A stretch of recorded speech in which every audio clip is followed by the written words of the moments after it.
Around in ever-decreasing circles, followed by the media. Britain is broken. How on earth did we get into this mess? But more importantly, how do we get out of it? Join me at 7 p.m, Mondays to Thursdays on Farage. Here on GB News, we will have open, rational debate. We've got to work out how Britain moves forward from this. Join us here on GB News, the People's Channel.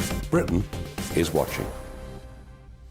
You've probably seen politicians interviewed 1,000 times, but we do it differently. We find out who they really are, we don't shout, we chat, and hopefully we bring a bit of light, not just heat. Did you know Kate Moss? Apparently. Do you have a pair of jeans or a pair of jeans? No, of course I don't. What would I do with them? My friends are like, oh my God, what's she doing now? Join me every Sunday at 6 for Gloria Meets, only on GB News, the People's Channel, Britain's news channel. I'm Jacob Rees-Mogg, the Member of Parliament for North East Somerset and a former government minister. For years, I have walked the corridors of power in both Westminster and the City of London. I campaigned in the largest democratic vote in our island story. I know this country has so much to be proud of. We need to have the arguments, the discussions on how we make it better. The wisdom of the nation is in its people. Vox Populi, Vox Dei. That's why I'm joining the People's Channel. Join me Monday to Thursday at 8 p.m. on GB News, Britain's news channel. I'm Mark White. As GB News Home and Security Editor, I cover those key issues that are so important to you. Our authorities, our communities doing all they can to combat violent crime. With the public services under unbearable strain, why are we still failing to control our borders? Defence, the first priority of any government, has been continually hollowed out. Can we trust our politicians to protect the armed forces? Join me, Mark White, on GB News.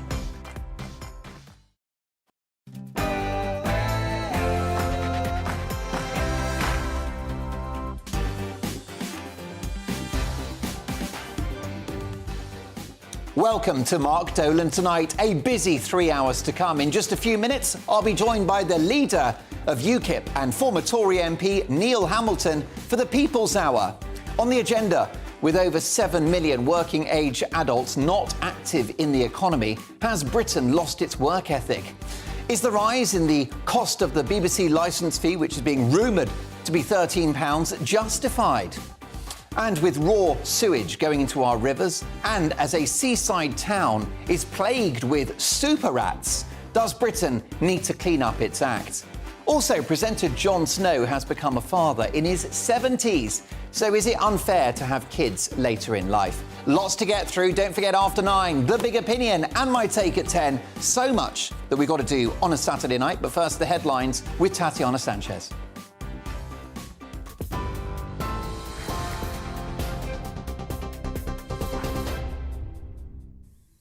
Mark, thank you and good evening. This is the latest from the GB Newsroom. The Home Secretary has defended the government's plan to send illegal migrants to Rwanda. It comes as 200 people crossed the channel yesterday after 5 days of inactivity. Suella Braverman is in the Rwandan capital, Kigali, where she's been given a tour of a housing site which will provide long-term accommodation for refugees. She maintains the government's deportation policy, which has faced some criticism, will act as a powerful deterrent for those considering dangerous journeys in small boats. The Home Secretary also visited a training and education centre where she addressed some of the graduates. We are absolutely delighted and excited about our partnership with Rwanda to be creating a vibrant community here, to be a positive, secure, beautiful haven and home for many thousands of people. And I'm really excited about the contribution that these talented graduates will be making to the prosperity of Rwanda and the security of many, many people. Meanwhile, thousands of people across the country have taken to the streets to protest against racism. The demonstration has been partly organised in response to the government's illegal migration bill. Marches have been held in London, Glasgow and Cardiff this afternoon. One demonstrator's sign read, "No human being is illegal." Donald Trump says he expects to be arrested on Tuesday, and writing on his site Truth Social, he called on his supporters to protest and take the nation back. The Manhattan District Attorney's Office is likely to bring charges against the former US president over an alleged hush money payment made to the adult film star Stormy Daniels in the run-up to the 2016 election. No former president has ever been criminally charged. Trump, who's been impeached twice, says the attorney's office is corrupt and highly political. The SNP's chief executive has resigned with immediate effect. It follows reports Peter Murrell, who's also Nicola Sturgeon's husband, was facing the threat of a vote of no confidence following a row over the party's membership numbers. In a statement, he said while there was no intent to mislead, he accepts that's been the outcome. Michael Russell will oversee the operation of the SNP's headquarters in the interim. And Gary Lineker has returned to Match of the Day presenting after being taken off air last week for comments he made about the government's migration policy. Mr Lineker compared the language used to launch the new illegal migration bill with that of 1930s Germany. He's been covering the FA Cup quarter-final match this evening between Manchester City and Burnley, alongside fellow pundit Alan Shearer, who stood by him and refused to take part in last week's BBC show. TV, online and DAB Plus radio. This is GB News. Now it's back to Mark Dolan tonight.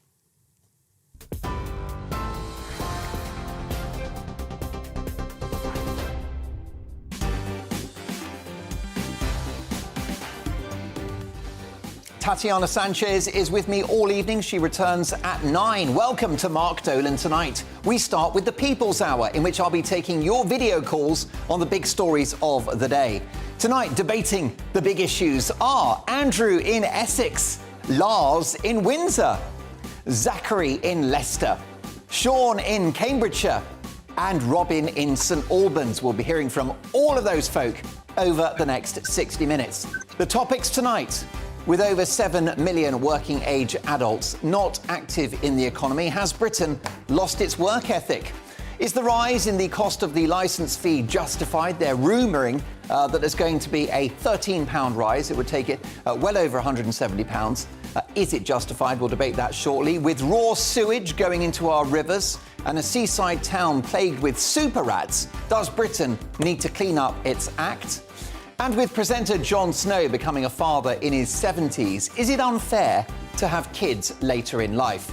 My Saturday sidekick for the next 60 minutes is the leader of UKIP, former Conservative MP and political commentator Neil Hamilton. In my big opinion, after 9, spoiled crybabies Harry and Meghan and their relentless attacks on the monarchy have achieved only one thing: to make the king more popular.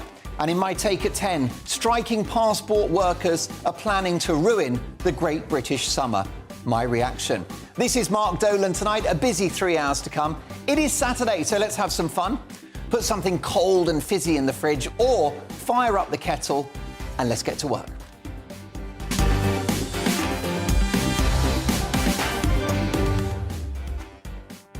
I genuinely couldn't believe this statistic when I read it this morning. The Daily Mail newspaper report that 7 million people in the country of working age are economically inactive, with just under 6 million on universal credit. Clearly, some of these individuals are long-term sick and merit state support. But how many Brits could work but don't in some capacity?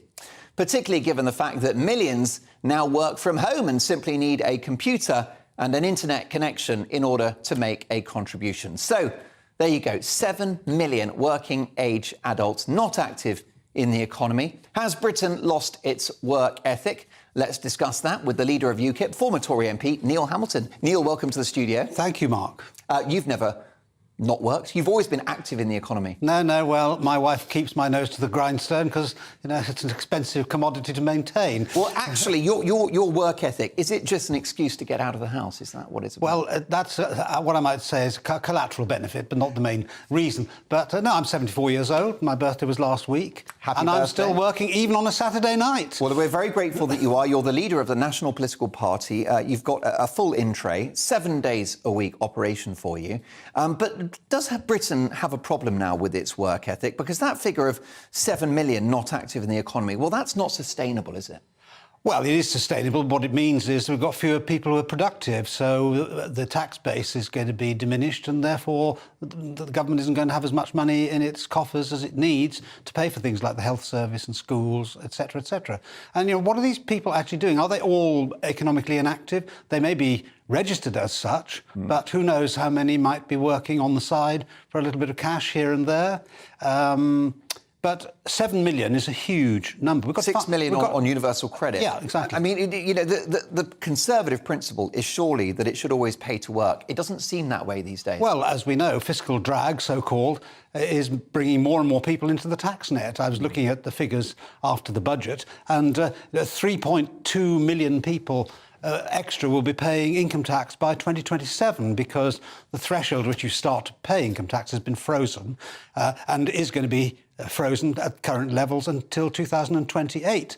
So year in and year out, more and more people are going to find that a chunk is being taken out of their earnings, and it's therefore disincentivising. And of course, there are people who are then being drawn into the tax net at higher levels of tax. And we all know about the doctors and others who have been retiring early because their pension pots are capped, and they would pay 55% on any cash that they might have built up in their pension fund over £1,073,000. It sounds a lot of money to most people, but actually when you ask, what annual income will a pot of that size bring you in, it's not that significant. So, yes, for various reasons, people decided to stop working or to work less. And that's not good, I think, for the health of people mentally either. Personally, I enjoy working. I've been self-employed all my life, apart from being an MP. Obviously, you're not self-employed as an MP. But I've been a lawyer. I've done lots of media work over the years. Yeah.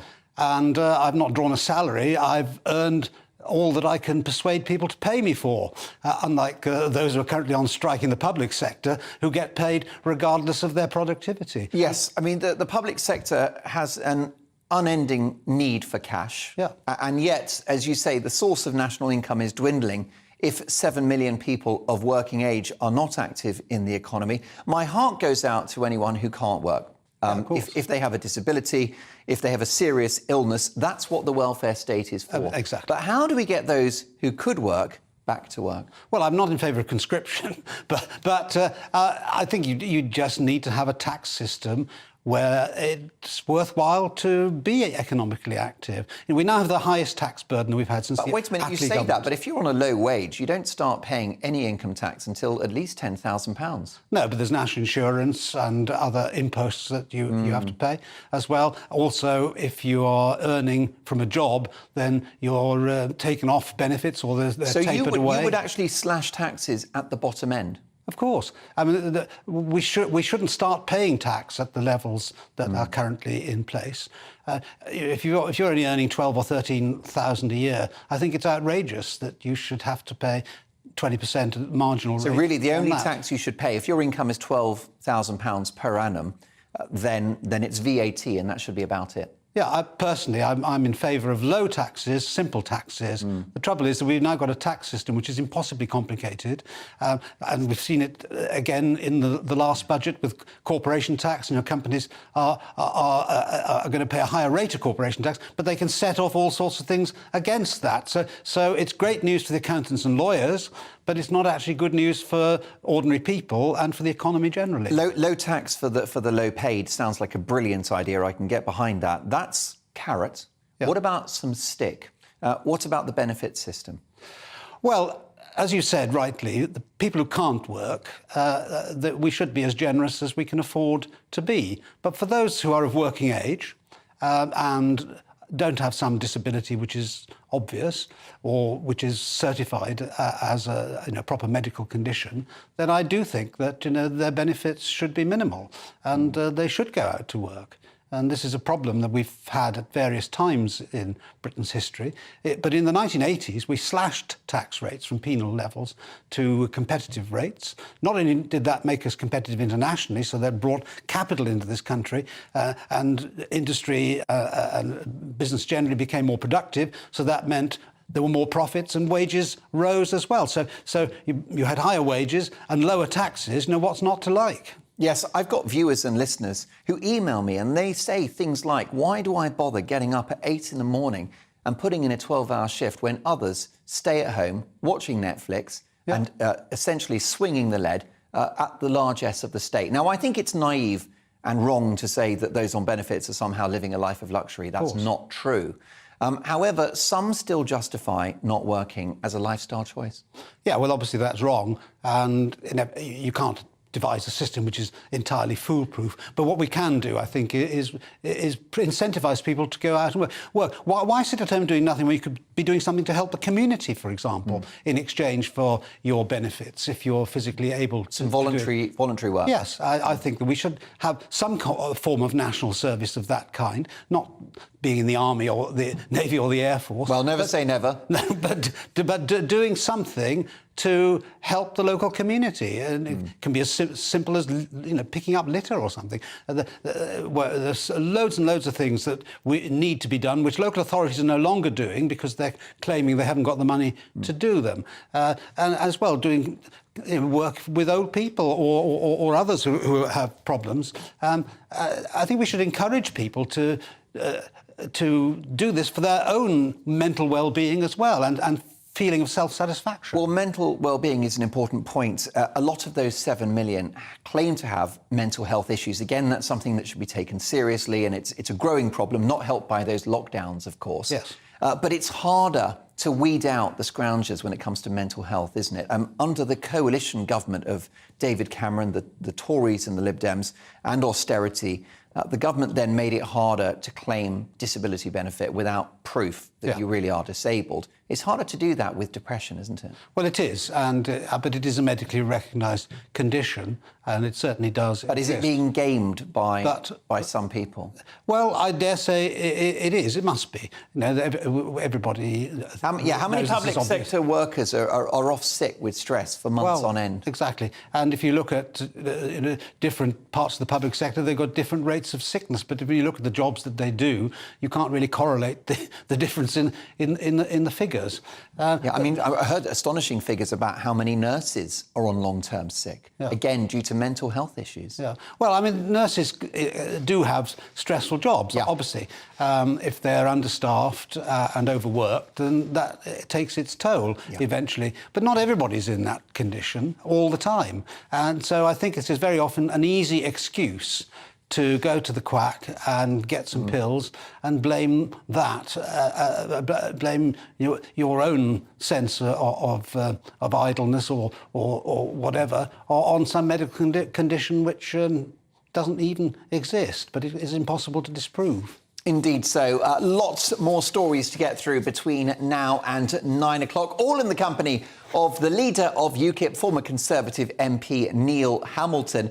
Before 9 o'clock, Jon Snow, the former Channel 4 news presenter, has had a child at the age of 70. Is having kids later in life selfish? We'll debate that with my viewers. We're also going to talk about Britain becoming a very dirty country. We've got sewage in our rivers and the sea, and super rats in our towns. So does Britain need a bit of a clean-up? But next up, there is speculation that the licence fee will increase by £13 next year. Is it justified? We'll debate that with my viewers next.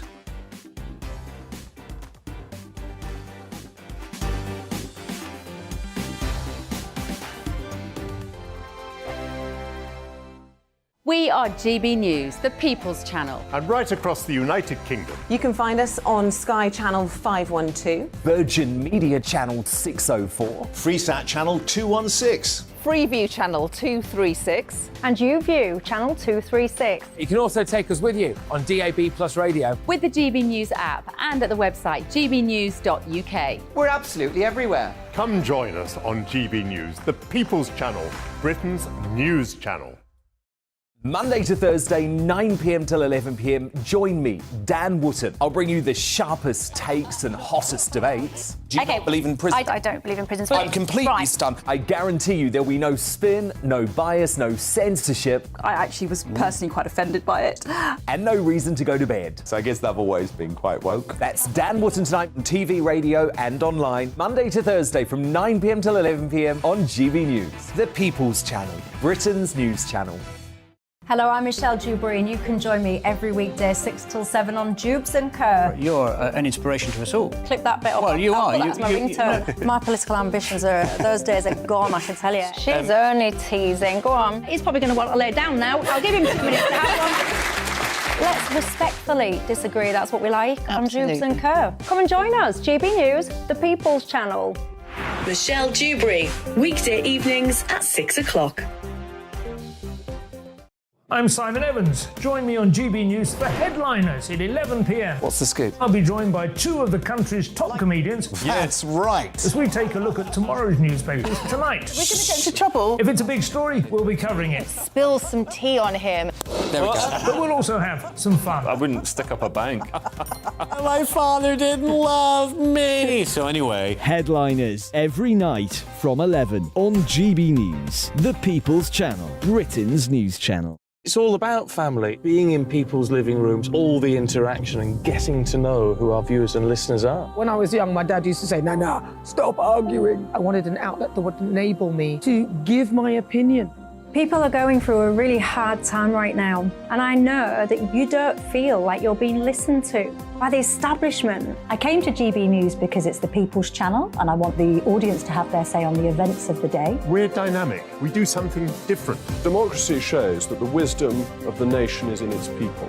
I get to travel to find out what the story is from a personal perspective. The British people aren't fools. We know when we're not being told the full story. We've got to work out how Britain moves forward from this.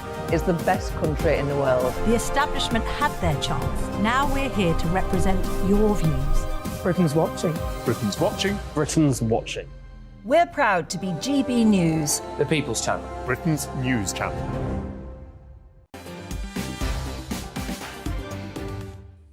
Welcome back to Mark Dolan and the People's Hour, in which I'm taking your video calls. Now, there is growing speculation that the BBC licence fee could increase by £13 next year. The charge of £159 could rise to £172, which would amount to the biggest increase in more than 20 years. The licence fee is due to rise in line with inflation in April 2024 after a 2-year freeze. Now, on Thursday, Nadine Dorries, the Tory MP who as Culture Secretary signed off the freeze, called for no further increases until changes to BBC funding are considered. So, with the cost of their radio and television operations rising, is a rise in the licence fee justified? Let's speak to Sean. Good evening, Sean, and how are we? Hi, how are you? I'm very well. You're in gorgeous, leafy Cambridgeshire. Do you think the BBC justifies an extra £13 a year? No, and I'll tell you why. This is fairly simple for me. If you wind back 1 week, you and Patrick did the alternative match of the day. And I would suggest that your programme, your graphics, certainly graphics, were a lot cheaper than the BBC's, and it was a lot better. So that's a good example to start with why you can do production and sequences like Match of the Day much cheaper. But on a more serious note, if the BBC want to move for £159 to 172, they can move it to 272, 372. I don't mind, but as long as they're a subscription only. But you can't do that under a licence fee. And I'll tell you for why. If you're going to do it under a licence fee, then you're governed by your own charter, the BBC Charter, which is all about impartiality. Now, I know the furore over the last couple of weeks has been about Gary Lineker. He's got to be impartial. I get all of that, and he shouldn't be doing that. But more importantly, this has been going on for a much longer time than Gary Lineker. And people need to see this. The impartiality is seeped in. It's embedded in within the BBC, who I call the British Bias Corporation. Brexit, COVID, climate change, migrant crisis. There is no balanced discussion on any of those 4 topics that I can see anywhere over the last 5 or 6 years. It's one narrative. It's just groupthink. And it's frustrating because it's the taxpayers having to pay for the groupthink. And at the end of the day, we need a balanced discussion on this forum. We are paying people like Gary Lineker 1.35 million, Shearer 450,000, Zoe Ball I think is 900,000. Fine, but make it subscription. I keep hearing, yeah, but the quality of the programmes, the presenters are fantastic. If they're that good, tell you what, go subscription. Put it to the test. I bet you won't. Let's hook up with Zachary in Leicester if we can. Stay there, Sean, because I'm fascinated by how you've kicked off the debate. Great to have you back on the programme as well, Zachary. If Sean is right that the BBC is not balanced, that it's anti-Brexit, that it was offering a groupthink perspective in terms of COVID measures, that it's signed up to net zero, well, if it's so unbalanced, why do millions of people watch and listen to the BBC every day? I think the simple answer, Mark, is it's pretty good at what it does. I'm not a great fan of its television output, but for me, radio alone justifies the licence fee. And the premise of the question, if I may say, is ought to be just about mathematics. And it's been mentioned that I think you mentioned, Mark, it's been frozen for 2 years. But going back a little further, between 2010 and 2017, it stayed at £145.50 a year. So it was frozen for 7 years. And the figure now is only £13.50 more than it was in 2010. So from a monetary perspective, it's a tiny increase. And an extra £13 from April 2024 doesn't seem a great deal to me compared with how low it's been over such a sustained period.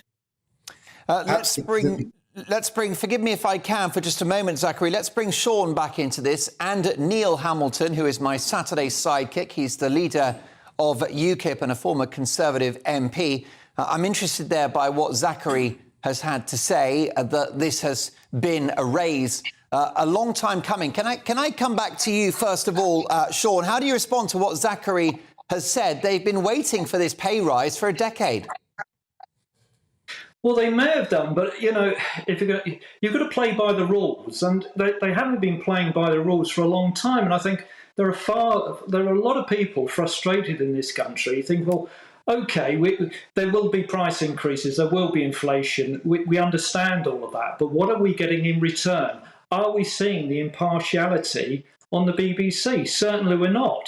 And I go back to the point I made earlier. If the programmes are that good, and I keep hearing this, if the programmes are that good, put it to subscription then. If you've got nothing to fear, put it to subscription and let's see how many people subscribe. I bet you'd be surprised how many that wouldn't. Neil Hamilton, you're nodding your head sagely, like the Churchill dog. Yeah, well, I'm not in favour of a TV tax. It had a justification when BBC was the sole channel. I'm old enough to remember those heady days. And then it made sense that if you had a TV set, then the only thing you could get was the BBC, so you can fund it by a licence fee. We now have a multiplicity of TV channels, let alone all the other forms of media that people have access to. There's no justification for this at all. The only justification that there is in terms of public service broadcasting, things like the orchestras, the World Service and so on. That's a very small part of the BBC's total budget. I think there's any justification whatsoever for the entertainment output of the BBC being funded by a tax. Things like Radio 1, why do we need a tax to fund something like that? And we certainly don't need a tax to pay Gary Lineker 1.35 million a year and all the other overpaid parasites like him. OK, Zachary, you've got the right to reply. It's your job to defend the licence fee. I think from what I've heard there from Sean and Neil, they'd like to scrap it altogether. Yes, and I'm wary of being seen to defend the indefensible. I think it can be defended. Neil's right to call it a tax. I think it used to be a service charge. It was reclassified as a tax. And I would say if it's a tax, then we ought to have more of a say in how the BBC is run and whether we want to pay these astronomical figures to people who might be seen to be worth substantially less. But for me, I still see it as license for the privilege of owning a television, like one used to have for owning a dog. I don't like the way it's become a question of funding the BBC through the license or scrapping the license. I think the license principle, as in having a license to own this wonderful piece of equipment, is in principle a good thing. But the danger is that it becomes a way of bashing the BBC, and I do fear the premise of the question, Mark, is beyond the mathematics. Should we have a license fee at all? Yes, I mean, I've got to say, my position on this, Zachary, is that the BBC has a great legacy. It's an amazing global brand. It does Britain proud. It's a trusted news source around the world. And of course, we've invested in it for decades. Some of the best comedies, documentaries, Only Fools and Horses, The Office, David Attenborough, period dramas. The Beeb have done and continue to do great work. But I think that the obligatory tax is a problem going forward. Last word to you, Sean, in Cambridgeshire. You've heard arguments on both sides. What do you think will happen to the BBC and the licence fee? I think it will rumble on, but I think it's a self-fulfilling prophecy in many ways, because people will stop buying a TV licence or just not get a TV licence, and then it becomes that self-fulfilling prophecy. So whether people can actually accelerate that, I think it will happen by design. I really do. OK, brilliant stuff. What a great debate. Thank you so much to Sean and Zachary. Next up, before 9 o'clock, Jon Snow. Do you remember him from Channel 4 News? Good broadcaster. Well, he's had a baby at the age of 70. And many people are obviously very impressed that he's got the energy to do that. But is it unfair on kids when parents have children later in life? We'll discuss that with my brilliant viewers. But next up, let's talk about dirty Britain. With raw sewage going into our rivers, and as a seaside town is plagued with super rats, does Britain need to clean up its act? We'll discuss that next.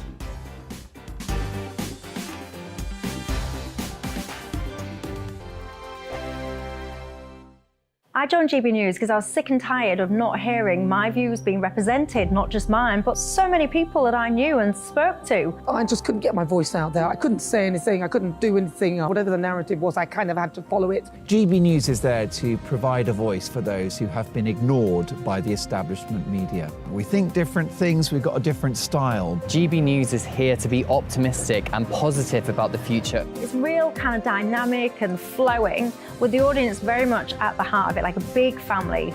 Here at GB News, we talk about the things that matter to you. Hearing the voices from right across our towns and cities, especially our towns. All sides of the argument represented with a heavy dose of opinion. We're on a mission here to make a difference. And the GB News family really is here for you, and whatever time of day you can watch or listen. Britain's watching. Britain's watching.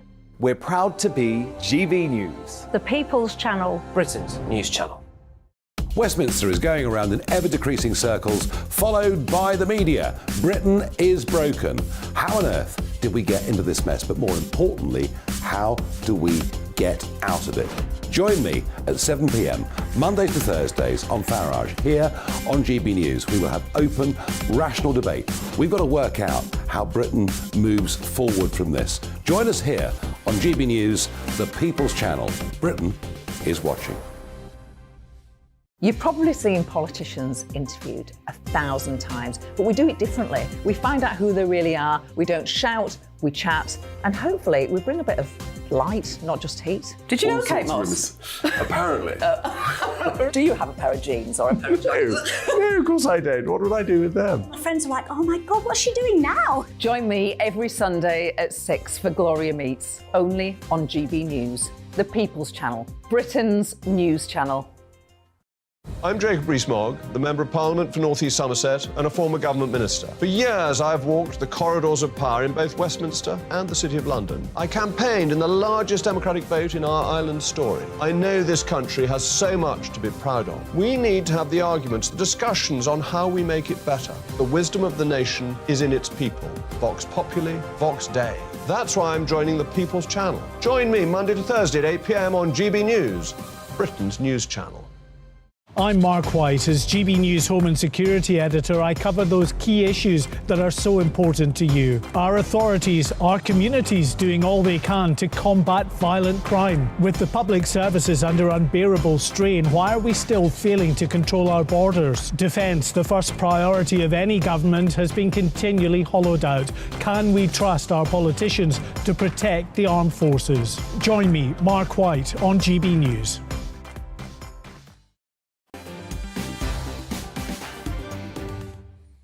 Is Britain now a dirty country, with raw sewage going to our rivers and the sea, with littering on the rise as a result of fast food takeaways, and with a seaside town in Wales reporting an influx of super rats, vermin the size of a household cat, terrorising the local population?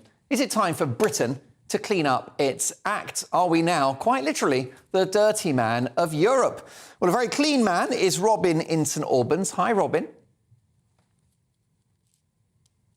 Hi, good evening, Mark. How are you? I'm very well. How clean is St Albans in Hertfordshire? It's a good question. I'm actually not sure. I was looking up some statistics and I saw that only 15% of our rivers are deemed to be clean. I'm hoping that the river there in St Albans is one of those, but apparently we are the worst in Europe. And I have many of my son's friends are big surfers, and I was looking at some of their statistics and the map of Great Britain where they can and cannot surf, and it's really scary. I mean, we are in a serious situation. I personally label it corporate fly tipping. If you are caught fly tipping, you get fined and you can be in big trouble for it. And quite rightly, so you should. But here we have these massive water companies with CEOs paid massive amounts of money. And I'm not envious of that at all, because, you know, everybody should earn what they should earn. But it's ridiculous when we are massively polluting this country. So I think something has to be done, and, you know, as much as I'm a capitalist, I think that the water companies should be taken private. If you look at it in Scotland, that's exactly what they've done, and it performs way better than it does down here in the UK or in England and Wales. So I don't know honestly what's to be done in the short term, but something has to happen, because it's pretty diabolical. Indeed. We'll come to pollution of our waters with Neil Hamilton in a moment, Robin. Can I ask you whether we've got a cultural issue as well, and a generational one? Because these super rats in various seaside towns are thriving on discarded fast food takeaway boxes. And I spoke to the CEO of Keep Britain Tidy, and she said that actually young people are terrible litterers, because when they go and get food, it always comes out in a packet, some kind of packaging, McDonald's, Greggs, you name it, and they discard this food and these boxes, and it makes a mess of the place, and the rats and the pigeons feed off it. I know, I absolutely agree. During COVID, when we were locked down and we could only go out for walks, I would walk in St Albans Park, which is a beautiful park. And in many of the mornings, you would find lots of beer bottles, as you say, those plastic food containers. And, you know, it's young people doing it. And the irony of that is that they preach to us that we're ruining the planet. But actually, I'm not the one who's wandering around the park late at night, you know, drinking beer and discarding it. So that definitely has to be sorted out. And I think the society we live in today is partly responsible for that. The type of food we eat, the type of packaging it comes in, all of this is helping to pollute everything.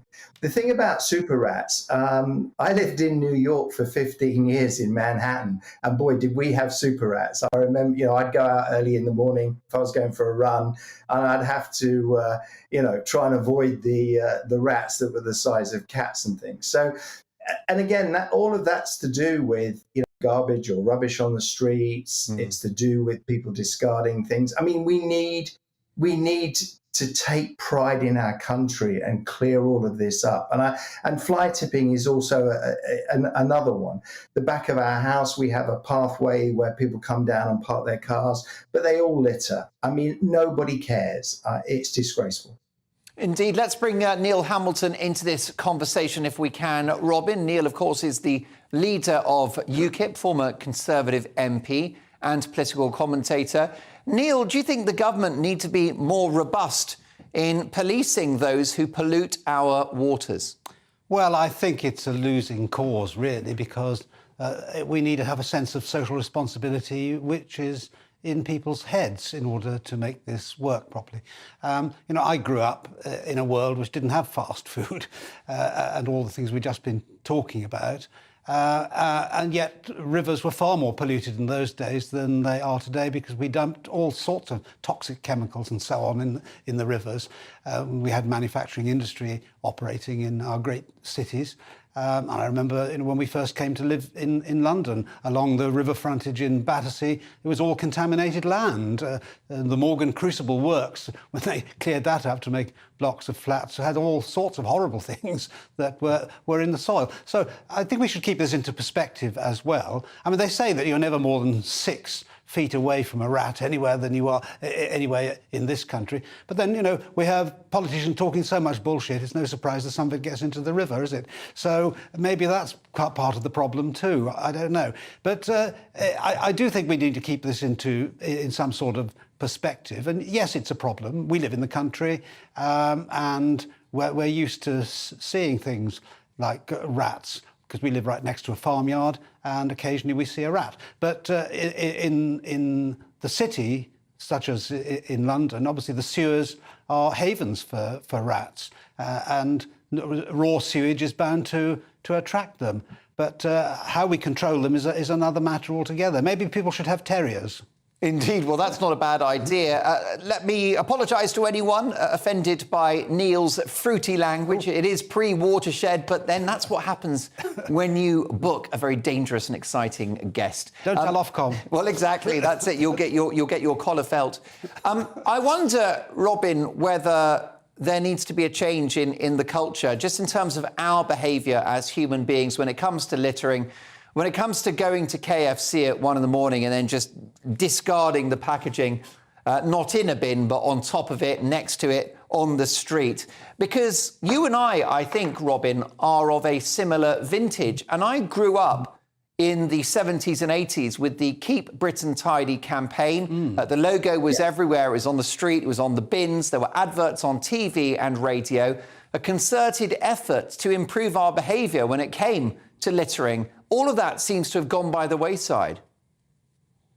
Yeah, no, I agree 100%. The problem is, in just saying this and asking people to do something is not going to change.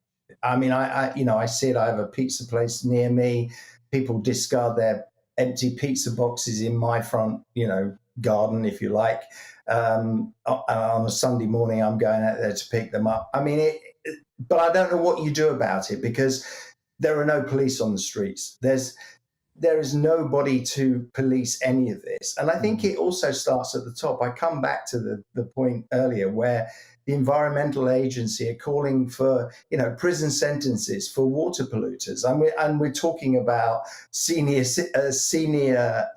directors in corporations that are doing this. The water companies are being fined, but it's not enough. It's like fining Manchester City for something illegal. It doesn't make any difference to them. They need to have some more draconian punishments.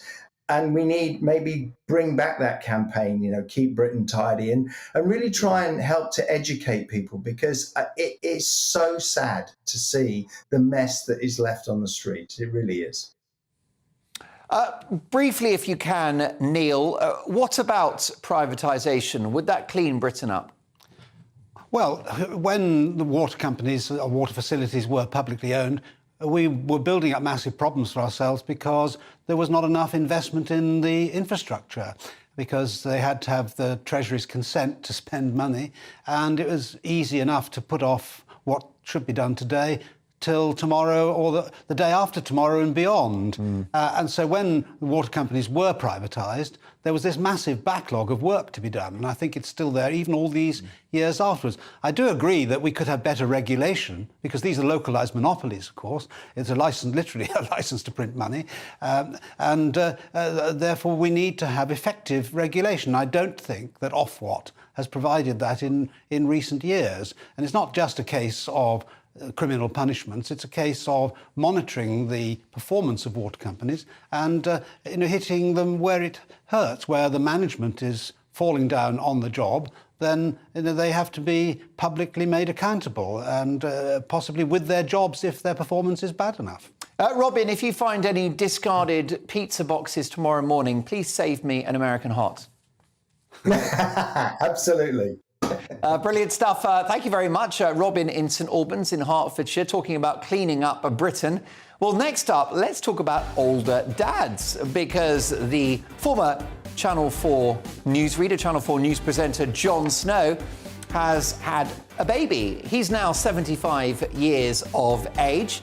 He said he's completely at ease with becoming a father in his 8th decade. But is having children later in life selfish? Is it unfair? We'll discuss that next.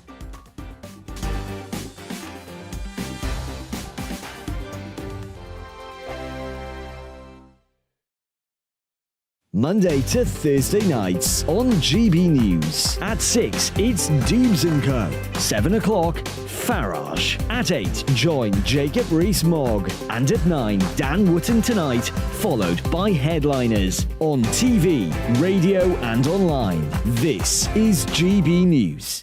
First and foremost, I am a GB News fan, and I was before I was working here. Just love the fact that we're asking the questions that a lot of establishment media won't ask. With a bit of a twist, we not only want to inform you, but we want to keep you entertained. It's worth the drive because you get in and the team's all ready and waiting, they're itching to go, and it's a proper little family. GB News is the People's Channel. It's the audience that makes the programme sing. We're giving our viewers and our listeners a voice. I see the thousands of your letters, tweets, emails, you name it, coming in. Britain is broken. How on earth did we get into this mess? But more importantly, how do we get out of it? The establishment had their chance. Now we're here to represent you. It's time for something different. It's time for GB News. I'm very patriotic. I believe in Britain. Our best days lie ahead. Britain's watching. Britain's watching. Join us here on GB News. The People's Channel. Britain's news channel.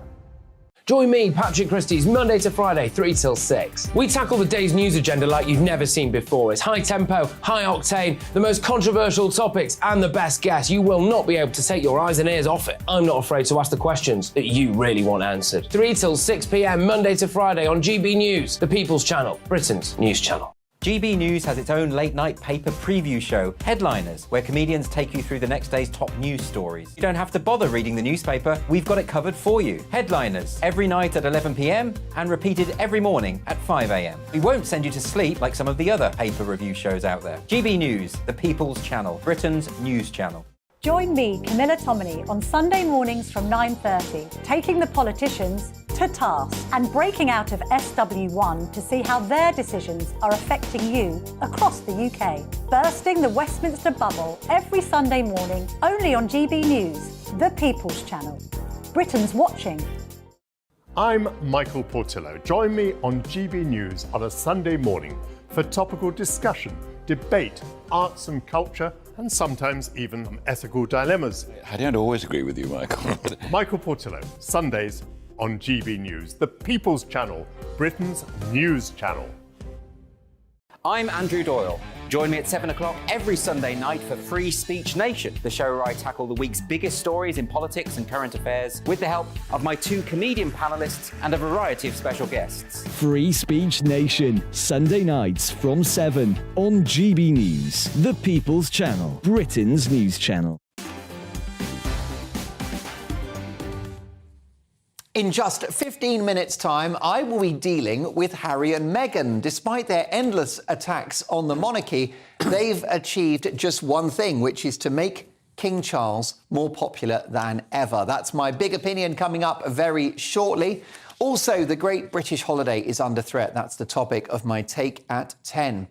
Welcome back to the People's Hour with me, Mark Dolan. I'm taking your video calls between now and 9. The former Channel 4 News presenter Jon Snow has said that he's completely at ease with becoming a father again in his 70s. The broadcaster, who is a sprightly 75, and his wife, the academic Precious Lunga, who is 48, welcomed a baby boy via a surrogate in March 2021 after struggling with medical setbacks and miscarriages. Congratulations to the couple. Speaking to the Saga exceptional publication, Snow said, "There are 3 very small people in my life, 2 grandsons, aged 1 and 3, and a son, who is 2 going on 5. I'm completely at ease with late fatherhood. I don't feel I'll drop him. I don't feel exhausted. I haven't found age relevant to my relationship with my son or grandsons. Is being a granddad different to being a dad? Not really. In the end, it's all love, isn't it?" That's what he had to say. So is dads in their 70s a welcome development, or is it unfair having children later in life? Let's go to the Royal Borough of Windsor and Lars. Hi, Lars. Hi, Mark. How are you? I'm very well. Lovely to see you. Well, great to have you back on the show. What do you think about folks having kids in their 70s? Is it selfish? Is it unfair? It's an interesting question, but it all comes down to his survivability. You know, how long is he going to be around? If he makes it to 95, 96, the son will be 20. So I think it's the older you are, the harder it is, because obviously there is a traumatic experience for the child on death, particularly if they're young. So it all depends on the upbringing of the child. I mean, it's a question really for Neil Hamilton, how he would feel if Christine had a child at that age. Well, yeah, it's funny you should say that.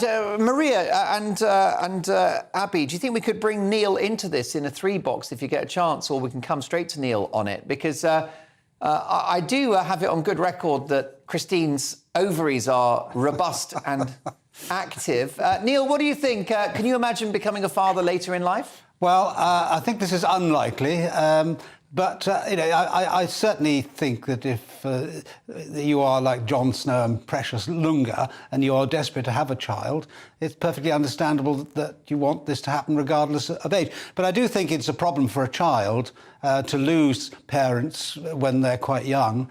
And that is a factor which ought to be considered, I think. 75 and sprightly is one thing, but when it gets to 85, 95 and beyond, how is John going to be then? Who knows? But who are we to judge? We can't judge on others' individual lifestyles and abilities to look after children. Presumably, John isn't short of a few bob, and the child will have a perfectly good upbringing with all sorts of possibilities that are denied to others in less exalted positions in life. So it all depends on the circumstances of the family as well. To bring up a child in, say, a council flat in the middle of one of our big cities would be rather different from bringing up a child in the circumstances in which Jon Snow no doubt lives. So I'm very happy for them, but it's certainly something which you shouldn't do lightly, and just for selfish motives that you would like a child. I think you should have to think of the impact upon the little person that you're going to bring into the world. Stay there, Neil. Stay there, Lars. I'm delighted to welcome Andrew in Essex as well.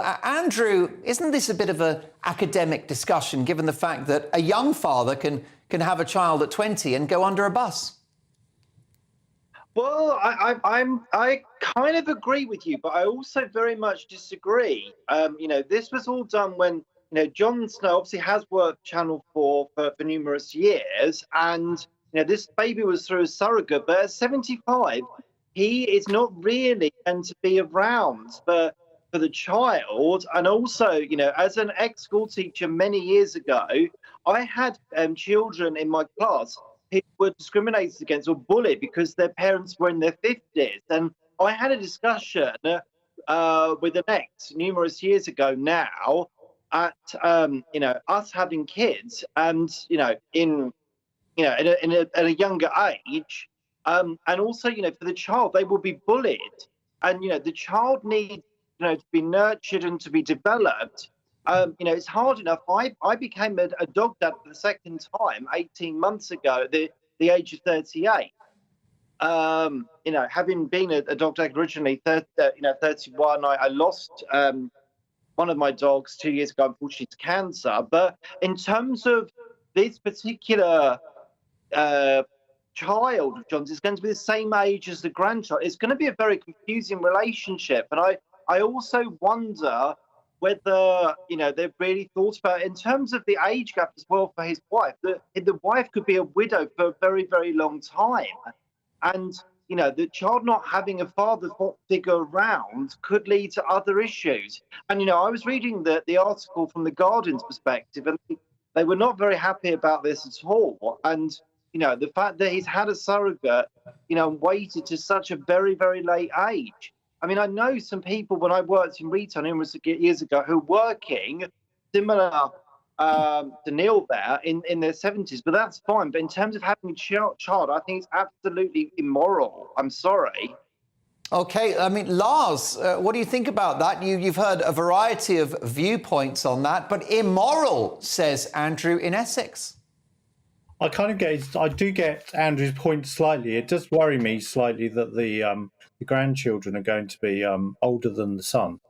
That always slightly kind of almost makes you feel a bit uneasy if if you kind of get what I mean. I do find, and I do agree with Neil, there is an emotional potential, a mental issue with a young child losing a father and the grief that's involved. And the younger they are, the more issue that becomes. My sister died when she was 40, and my niece suffered terribly as a result of it, and she was 13. So there is an element of, if something was to happen to Jon Snow, how would that child react, and how would that affect its mental state, given that the age of the child?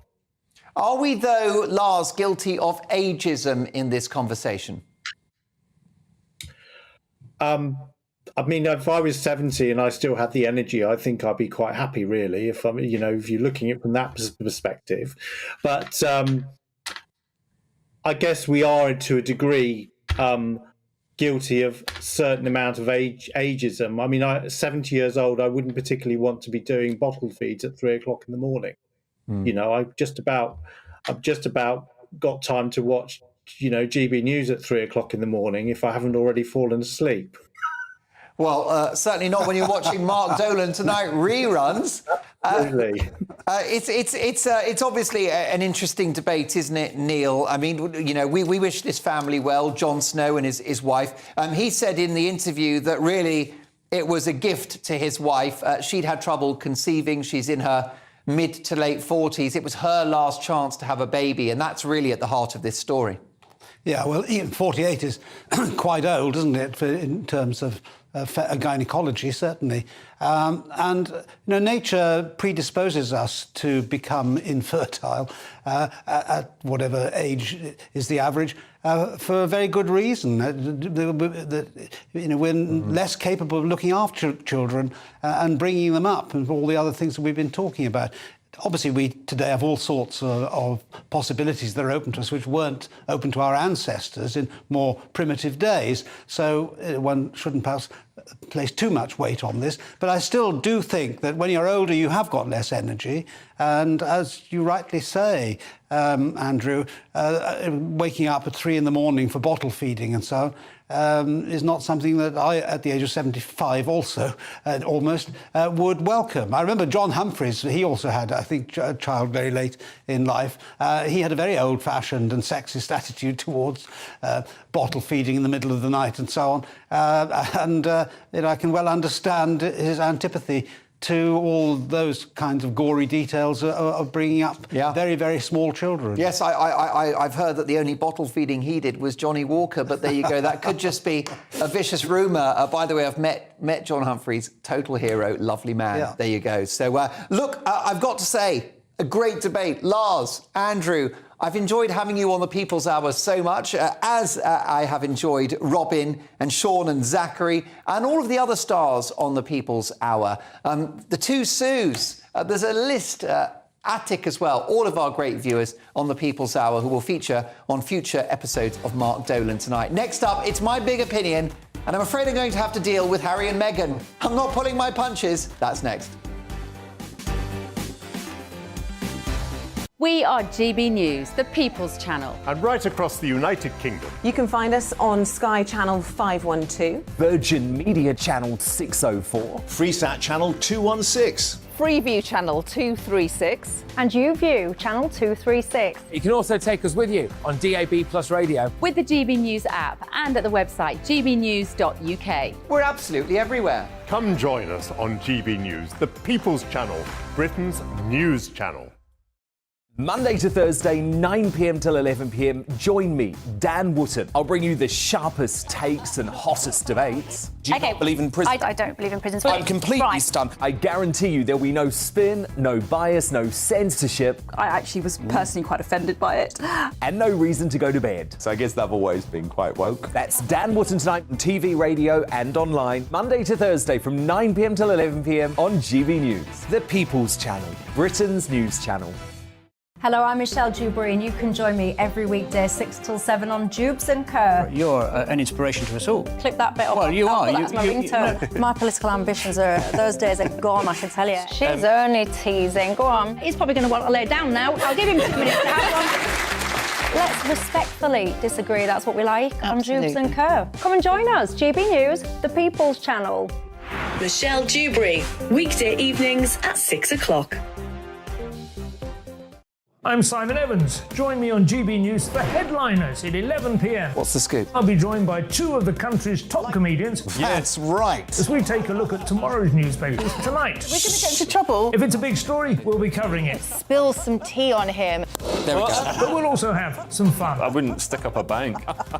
My father didn't love me. So anyway. Headliners every night from 11 on GB News, the People's Channel, Britain's news channel. It's all about family, being in people's living rooms, all the interaction and getting to know who our viewers and listeners are. When I was young, my dad used to say, Nana, stop arguing. I wanted an outlet that would enable me to give my opinion. People are going through a really hard time right now, and I know that you don't feel like you're being listened to by the establishment. I came to GB News because it's the People's Channel, and I want the audience to have their say on the events of the day. We're dynamic. We do something different. Democracy shows that the wisdom of the nation is in its people. I get to travel to find out what the story is from a personal perspective. The British people aren't fools. We know when we're not being told the full story. We've got to work out how Britain moves forward from this. It's the best country in the world. The establishment had their chance. Now we're here to represent your views. Britain's watching. Britain's watching. Britain's watching. We're proud to be GB News, The People's Channel. Britain's news channel.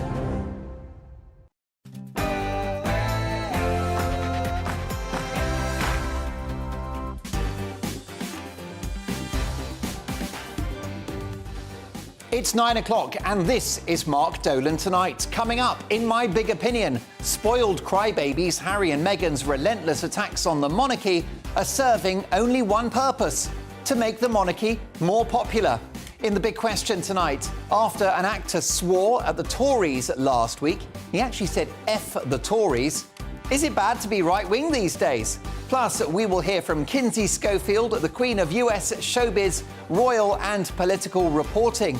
Is Donald Trump going to jail next week? I kid you not. And in my take at 10, striking passport workers are planning to ruin the Great British Summer Holiday. I'll give my reaction. Plus the papers with my fantastic Saturday night panel. Lots to get through, but that big opinion is coming next. It's Harry and Meghan. I'm not pulling my punches. First, the headlines with GB News royalty, Tatiana Sanchez.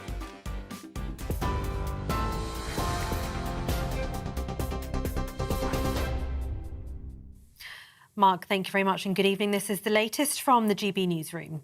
The Home Secretary has defended the government's plan to send illegal migrants to Rwanda. It comes as 200 people crossed the channel yesterday after 5 days of inactivity. Suella Braverman is in the Rwandan capital, Kigali, where she's been given a tour of a housing site that will provide long-term accommodation for refugees. She maintains the government's deportation policy, which has faced some criticism, will act as a powerful deterrent for those considering dangerous journeys in small boats.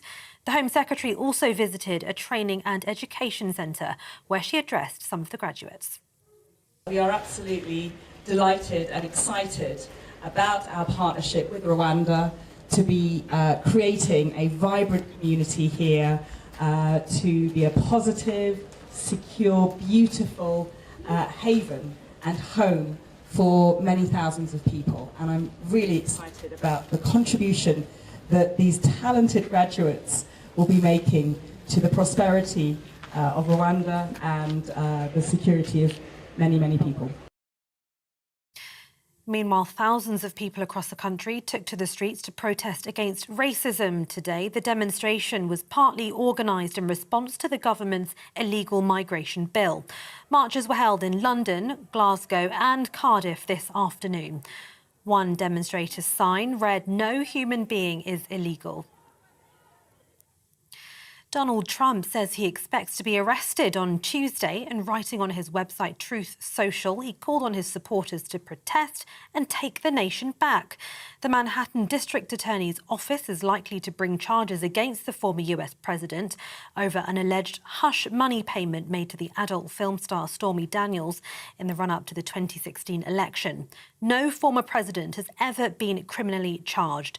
Trump, who's been impeached twice, says the attorney's office is corrupt and highly political. The SNP's chief executive has resigned with immediate effect. It follows reports Peter Murrell, who's also Nicola Sturgeon's husband, was facing the threat of a vote of no confidence following a row over the party's membership numbers. In a statement, he said while there was no intent to mislead, he accepts that has been the outcome. Michael Russell will oversee the operation of the SNP's headquarters in the interim. And Gary Lineker returned to Match of the Day presenting today after being taken off air last week for comments he made about the government's migration policy. Mr. Lineker compared the language used to launch the government's new illegal migration bill with that of 1930s Germany. He's been covering the FA Cup quarter-final between Man City and Burnley. TV, online and DAB Plus radio. This is GB News. Now it's back to Mark Dolan tonight.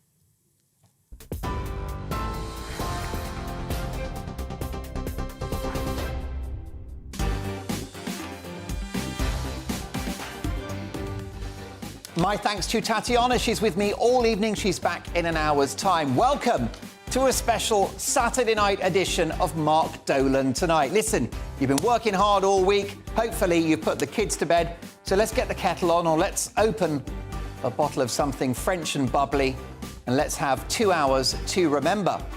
In my big opinion, spoiled crybabies Harry and Meghan's relentless attacks on the monarchy are serving only one purpose: to make the king even more popular. In the big question tonight, after an actor on the Oscars red carpet swore at the Tories, he actually said, "F the Tories," we'll be asking if it's now bad to be right-wing. We'll hear from both sides on that one. Later this hour, we'll go live to LA to get all the latest from the Queen of US showbiz, royal and political reporting. Kinsey Schofield will be asking Kinsey whether former President Donald Trump is about to be arrested. I kid you not. Could he be going to jail next week? And in the news agenda, are workplaces ageist? Is Mother's Day a bit overrated? And should e-scooters be banned? In my Take at 10, striking passport workers are planning to ruin the Great British Summer Holiday. My reaction. Plus tomorrow's Sunday papers, hot off the press right through until 11, with full reaction from one of my favourite journalists, Ross Clark, from The Mail and The Spectator. We've also got my amazing panel tonight, reacting to the big stories of the day. Royal insider Ken Wharf, former bodyguard to Princess Diana. Ethnographer, academic and commentator Dr. Lisa McKenzie. The doctor will see you now. And Standing in for the next few minutes, Neil Hamilton, leader of UKIP, former Tory MP. He's warming the seat for best-selling author and journalist Duncan Larkham, who has been delayed. Why? Because of those bloomin' rail strikes. So thank you, Neil, for staying on. Make sure you put another couple of quid on that invoice. So there you go, lots to get through. I want to hear from you throughout the show. I got an email yesterday from a viewer saying, why aren't you reading our emails out?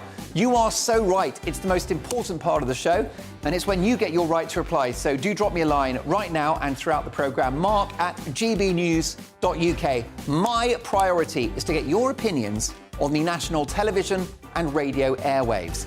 This programme has a golden rule. It's a bulletproof rule. It's my red line. We don't do boring, not on my watch. I just won't have it. So for the next 2 hours, big debates, big guests, and always big opinions. Let's start with this one.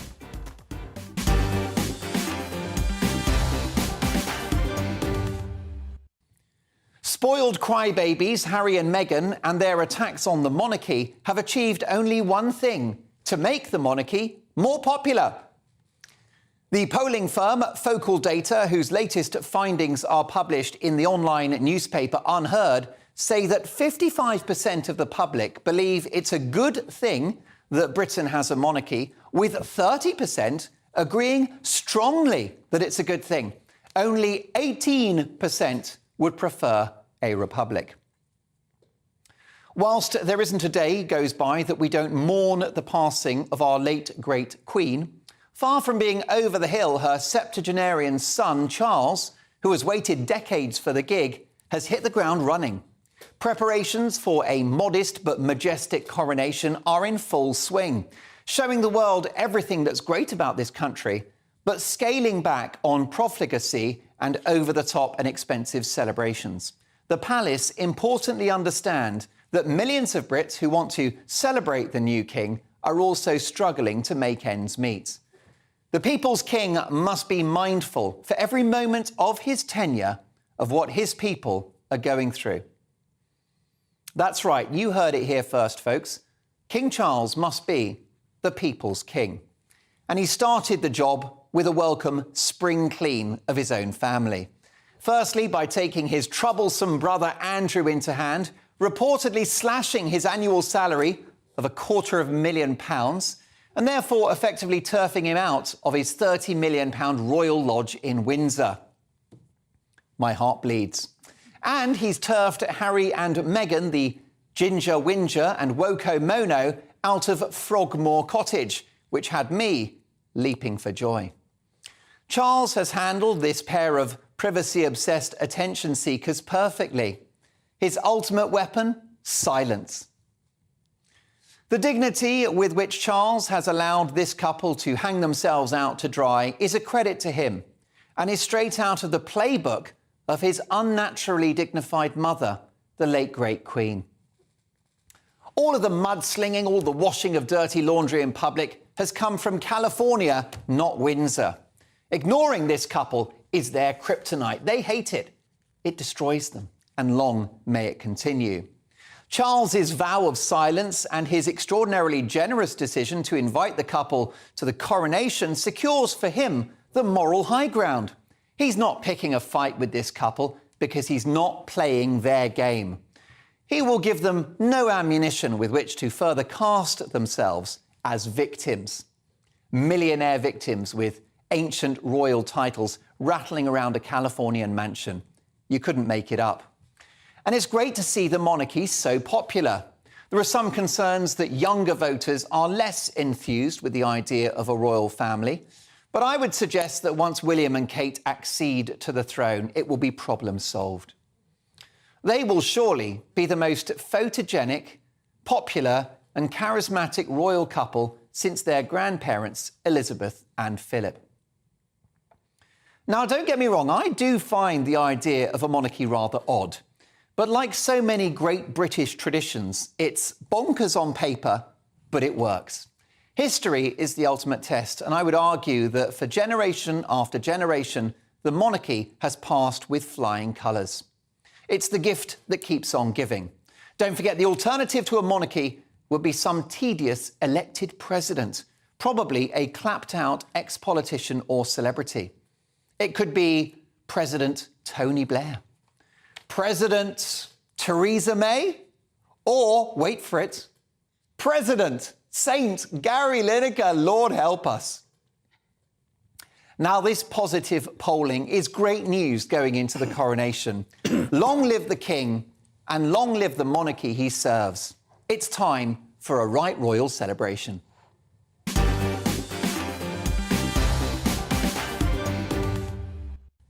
What's your reaction, Mark, at gbnews.uk? Harry and Meghan have endlessly criticised the royal family, but they're more popular than ever. Let me know your thoughts. I'll get to your opinions in just a moment. But reacting to my big opinion are, as luck would have it, this show isn't just thrown together. Former bodyguard to Princess Diana, royal insider, and now, of course, broadcaster and author Ken Wharf. Ethnographer, academic and commentator Dr Lisa Mackenzie, and the leader of UKIP, former Conservative MP Neil Hamilton. Great to have all three of you with me. Ken, I have to start with you. This polling will be very reassuring to the new king, won't it? Well, it will be, Mark. But, I mean, I must say, Mark, that was an extraordinary introduction, one of the best, I think. But surprised that we're still talking about Harry and Meghan at this point.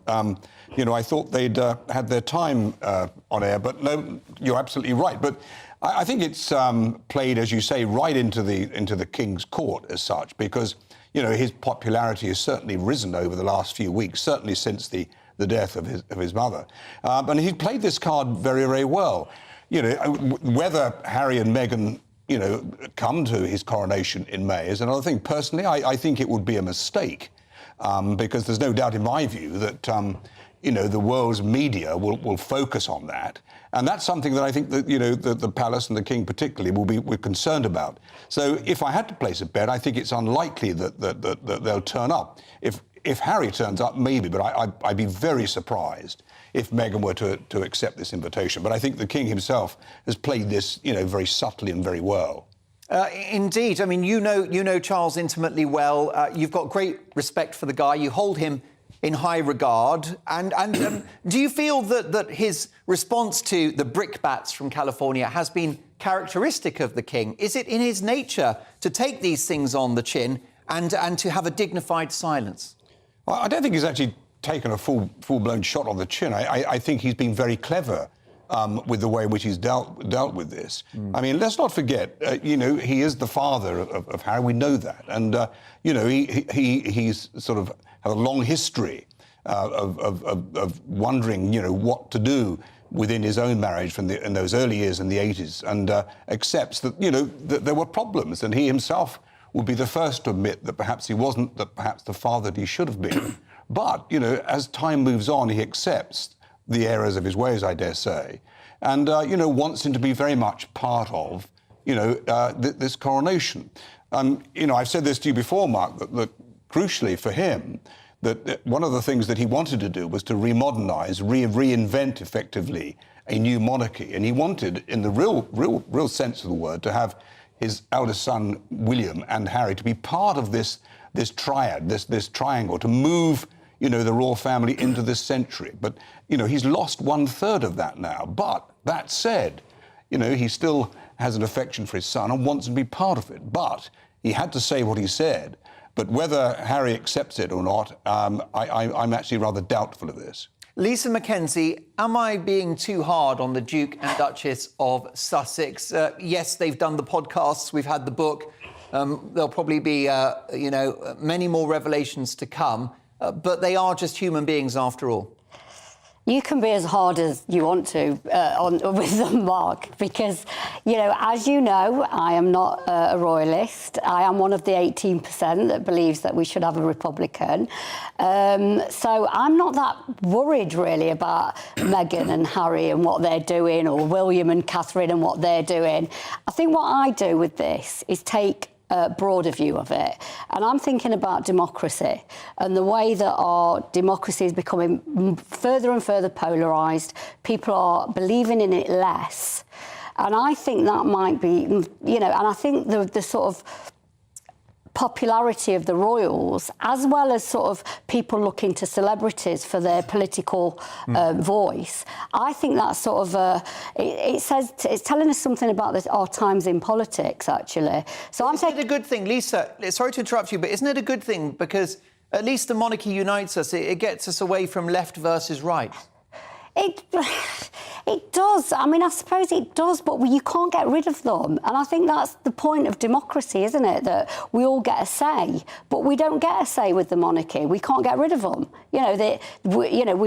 Charles is foisted on us whether we like it or not. William will be next. What if I wanted a different type of monarchy? What if I want Princess Charlotte instead of George? What if I want, we don't get that with the monarchy. You can't have a say.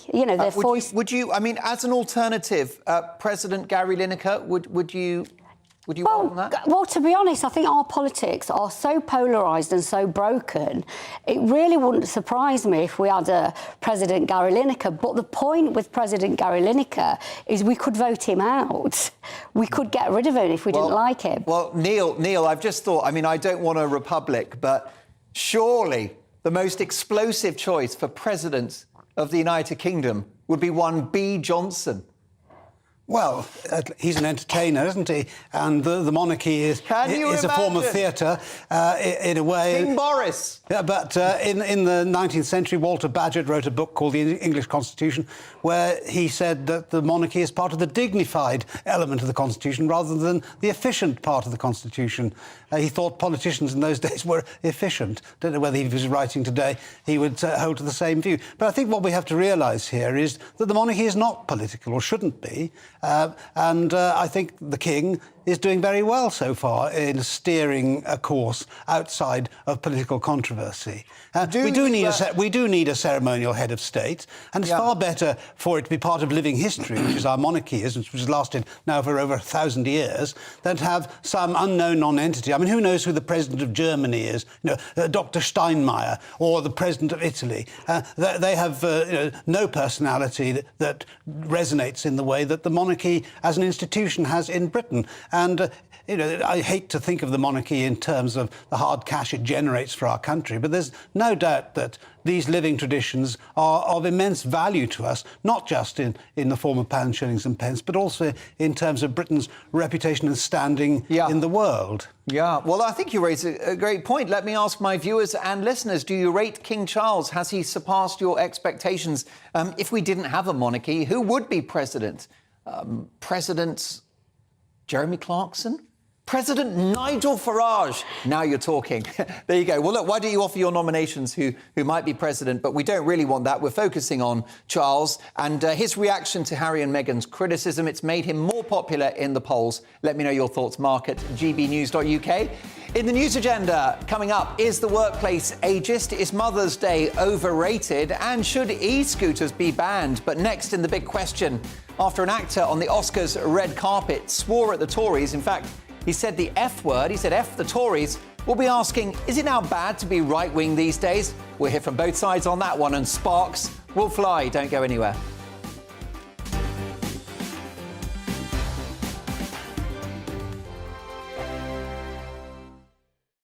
I joined GB News because I was sick and tired of not hearing my views being represented, not just mine, but so many people that I knew and spoke to. I just couldn't get my voice out there. I couldn't say anything. I couldn't do anything. Whatever the narrative was, I kind of had to follow it. GB News is there to provide a voice for those who have been ignored by the establishment media. We think different things, we've got a different style. GB News is here to be optimistic and positive about the future. It's real kind of dynamic and flowing, with the audience very much at the heart of it, like a big family.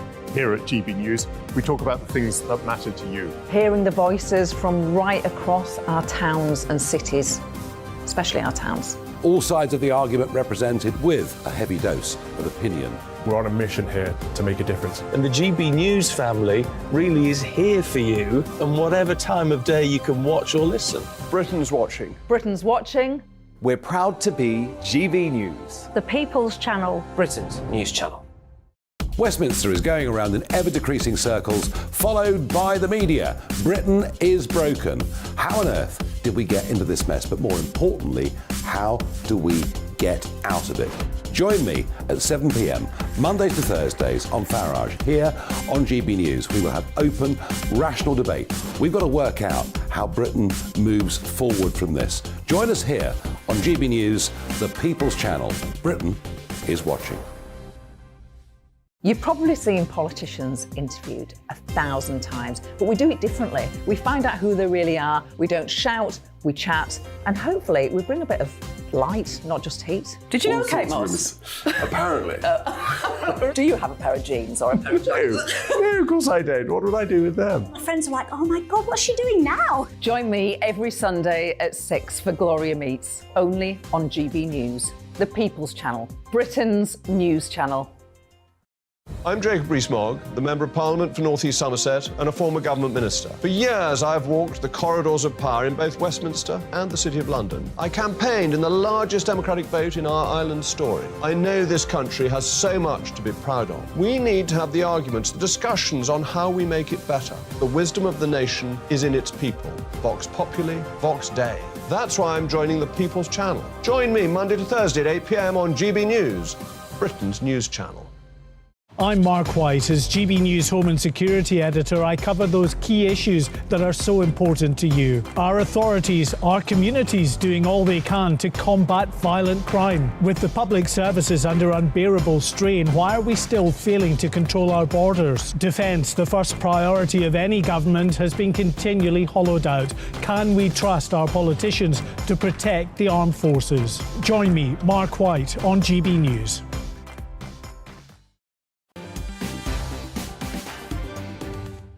Well, a big reaction to my big opinion on email. Harry and Meghan have been very critical of King Charles. All it's done is made him more popular in the polls. His reaction, his dignified reaction to this couple, has been fantastic, straight from the playbook of his late great mother, Queen Elizabeth II. On email, Amanda says, hi Mark, fab show. I love the royals, but I would love Anne Widdecombe as president. A no-nonsense, common-sense woman. President Anne Widdecombe, that is the ultimate idea, and I fully commend it. In fact, I would campaign for Anne if we were not lucky enough to have a monarchy. Great shout, Amanda. Mark says, an unnamed email here, the odds that if you were in a republic rather than such a monarchy, you would get fascist dictatorship into wars, and it would be 150 to 1 on. In other words, he just thinks it would be very bad for democracy. And last but not least for now, Sam says, Mark, listening to your yellow-haired lady guest, I didn't vote for the last 3 PMs. There was no vote, so we can't get rid of anyone, including the monarchy. Nor would I want to get rid of our royals. Charles is doing OK. He's given us the income from wind farms, which was a large amount and ongoing. We are in safe hands, says Sam. And finally, Bridget, who I think speaks for many. Bridget, how are you tonight? Thanks for emailing mark@gbnews.uk. Bridget says, we don't want a republic. We could end up with a dictator. The monarchy is not political, does not cost us as much as a president would, and it brings in many foreign visitors. No other country does pomp and ceremony like GB. There you go. Look, I'll get to more of your emails shortly. mark@gbnews.uk. It's time for this.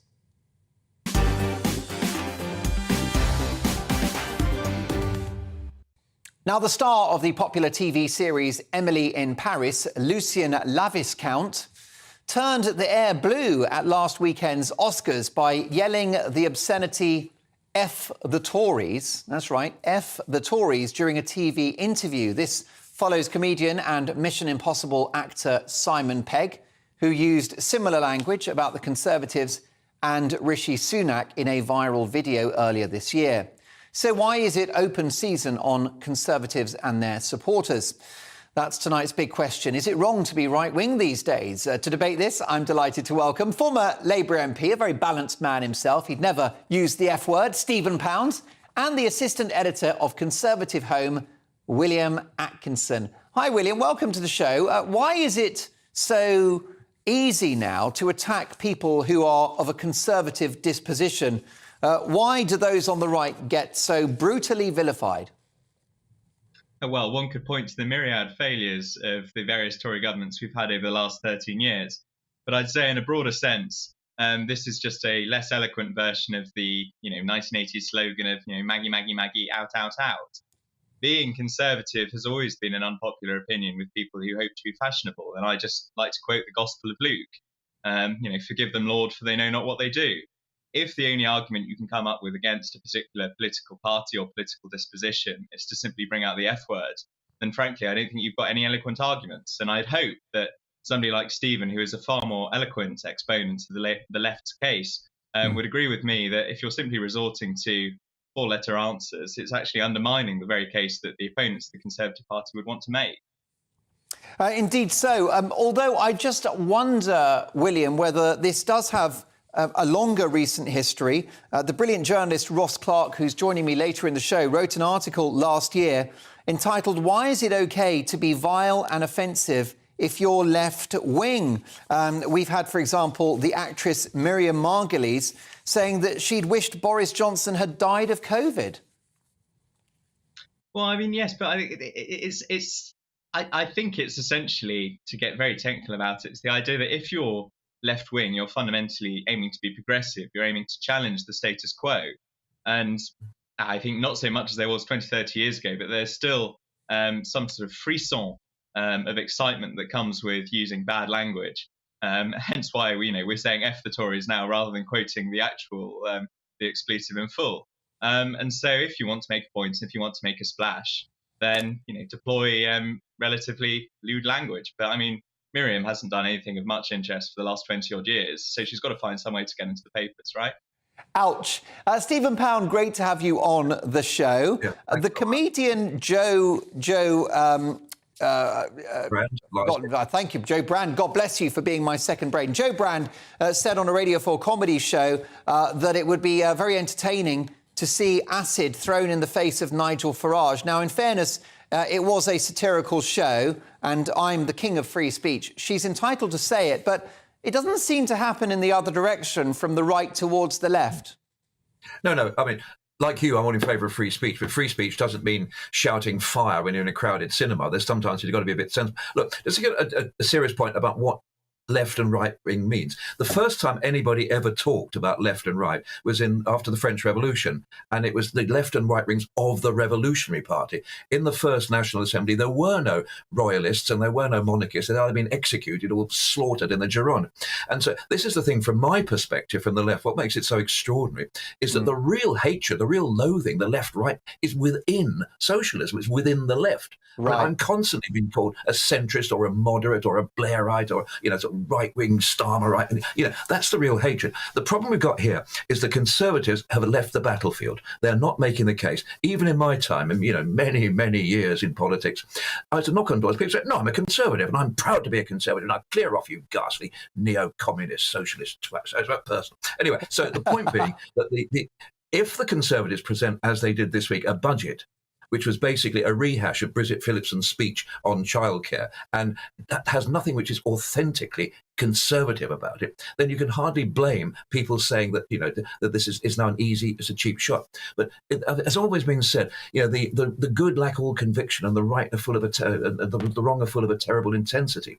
And there are people who will look for this cheap shot to make this comment. But honestly, the examples you've given, Mark, these are children in a playpen throwing their feces around. I'm sorry, it's embarrassing. And I think you raise a really good point, Stephen, because I was talking about wokeism last night and extreme political correctness.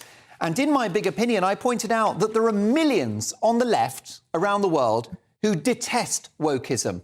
Especially more traditional Labour MPs, more traditional Labour voters, red wall Labour voters. They don't like the PC stuff. So it's really the woke left that seem to be behind this vitriol and this vicious language. Well, I just wish that there's somebody who'd actually make the case. Look, this afternoon's demonstration, there's a usual thing, Socialist Workers' Party banners saying all refugees are welcome here. Yet nobody is saying, how come... Sorry, my light's just gone out. I've put a shilling in the meter. Yes, I realise that we're in a cost of living crisis, Steve, but if you could stretch the light bulb for the next couple of minutes, I'd be grateful.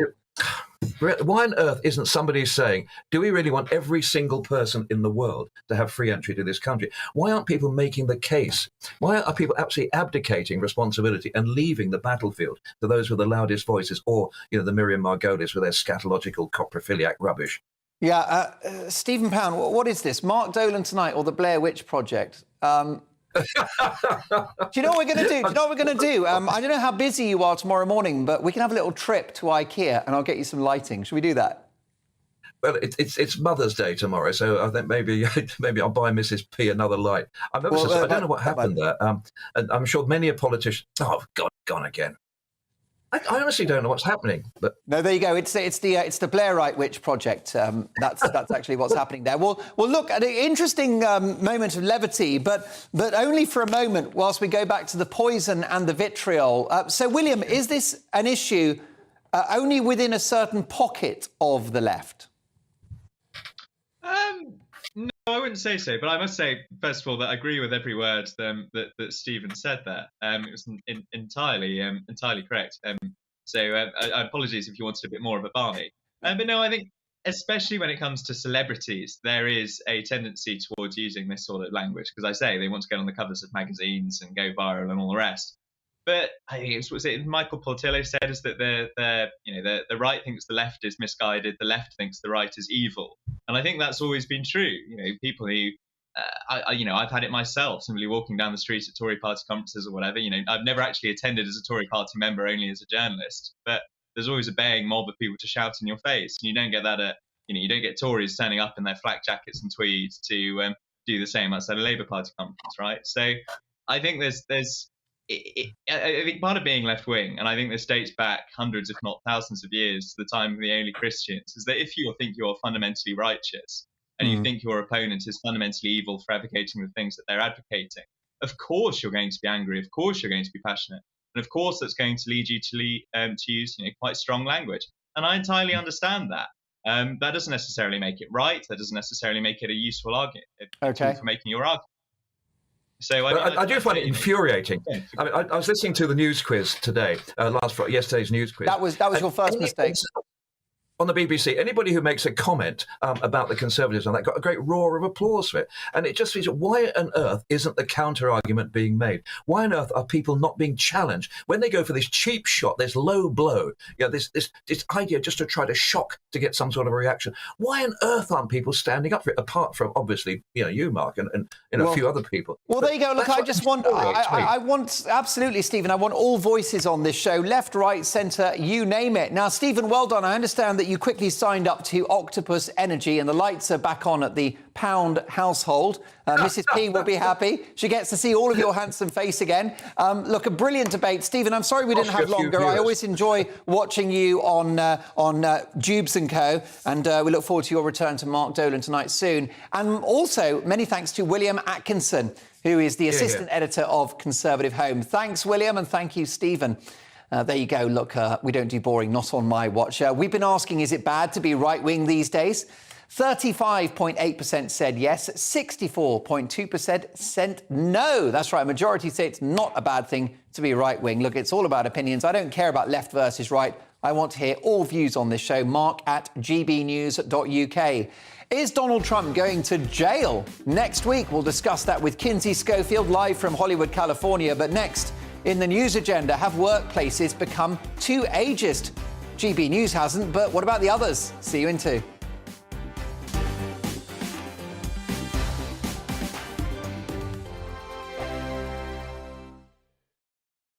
Monday to Thursday nights on GB News. At 6, it's Dubes & Co. 7 o'clock, Farage. At 8, join Jacob Rees-Mogg. And at 9, Dan Wootton Tonight, followed by Headliners. On TV, radio and online. This is GB News. First and foremost, I am a GB News fan, and I was before I was working here. Just love the fact that we're asking the questions that a lot of establishment media won't ask. With a bit of a twist, we not only want to inform you, but we want to keep you entertained. It's worth the drive because you get in and the team's all ready and waiting, they're itching to go, and it's a proper little family. GB News is the people's channel. It's the audience that makes the programme sing. We're giving our viewers and our listeners a voice. I see the thousands of your letters, tweets, emails, you name it, coming in. Britain is broken. How on earth did we get into this mess? But more importantly, how do we get out of it? The establishment had their chance. Now we're here to represent you. It's time for something different. It's time for GB News. I'm very patriotic. I believe in Britain. Our best days lie ahead. Britain's watching. Britain's watching. Join us here on GB News. The People's Channel. Britain's news channel. Join me, Patrick Christie's, Monday to Friday, 3 till 6. We tackle the day's news agenda like you've never seen before. It's high tempo, high octane, the most controversial topics, and the best guests. You will not be able to take your eyes and ears off it. I'm not afraid to ask the questions that you really want answered. 3 till 6 p.m, Monday to Friday on GB News, the People's Channel, Britain's news channel. GB News has its own late-night paper preview show, Headliners, where comedians take you through the next day's top news stories. You don't have to bother reading the newspaper, we've got it covered for you. Headliners, every night at 11 p.m, and repeated every morning at 5 a.m. We won't send you to sleep like some of the other paper review shows out there. GB News, the People's Channel, Britain's news channel.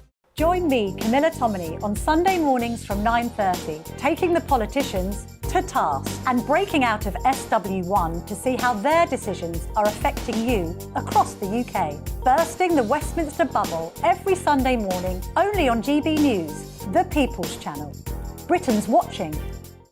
I'm Michael Portillo. Join me on GB News on a Sunday morning for topical discussion, debate, arts and culture, and sometimes even some ethical dilemmas. I don't always agree with you, Michael. Michael Portillo, Sundays on GB News, the People's Channel, Britain's news channel. I'm Andrew Doyle.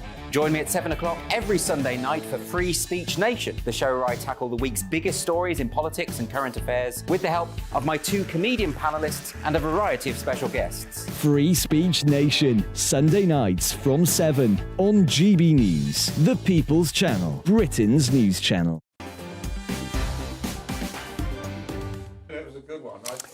Brilliant, says Richard. The proper Mark Dolan show is back, involving the viewers again. Last night must have been a blip. Yeah, well, thank you for that, Richard. Richard emailed the programme saying, why aren't you reading out more emails? And look, this show's all about feedback, OK? Anything you love, anything you don't love, let me know. Mark at gbnews.uk. Regarding King Charles, the King has shown himself to be extremely weak when dealing with the Markles. I use that term as we know who's in charge in that couple. The King's role includes putting the state ahead of family. He should have cut that dreadful couple out like a cancerous tumour. He's making the royal family look ridiculous. Martin, thank you for that.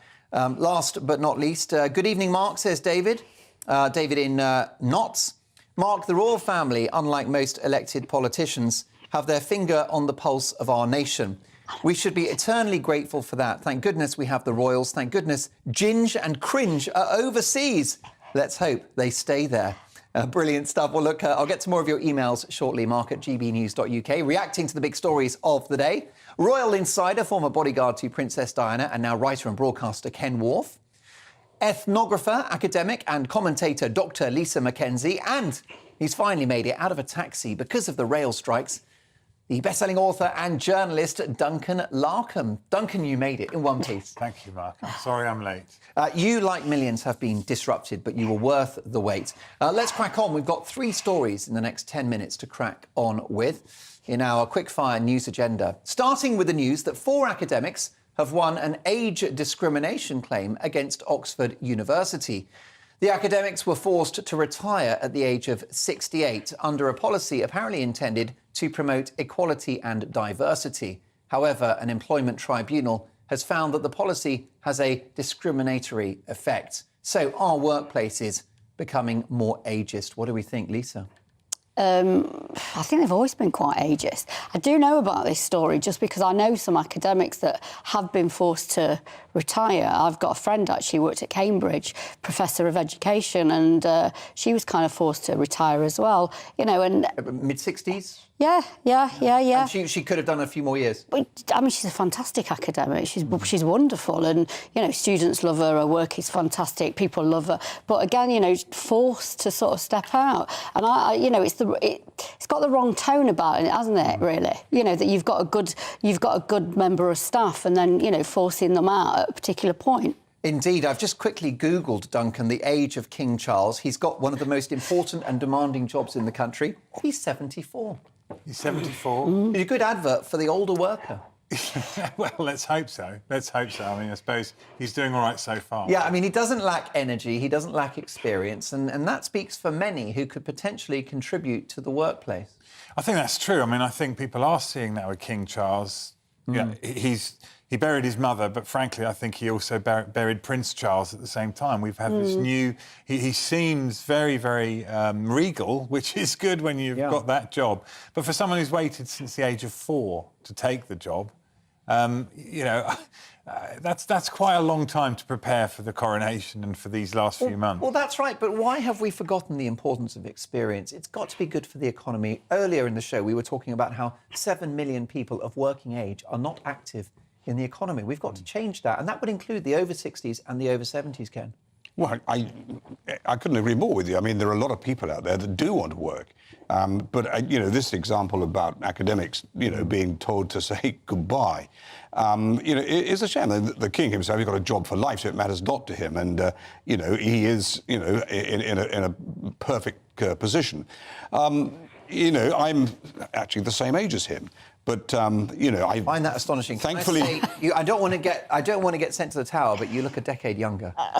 Mark, we need to speak, Mark. Yeah, a photo of the two of you next to each other. I mean, it would. Well, okay, but I do think that you know, there is a problem, because in the press today they're talking about people over the age of 50, 55 coming up for retirement being offered, you know, future employment. You know, that's not going to happen. So, you know, I do believe that there are a lot of people of that 50, 60 age that have a great deal of experience that will be of a valued contribution to any workplace. I mean, even, for example, in my old profession, in policing, for example, a lot of, you know, officers of all ranks leave the service after 30 years, 35 years service at the age of 55, 60, that could be usefully employed in so many different aspects of policing. But by virtue of age, you know, they're cut short. So, you know, I think it's a great shame. I think we're losing a great deal of expertise and a great deal of experience. Let us never forget, though, there are people who do manual work and working over 50 when you have done 30 years on a building site, or,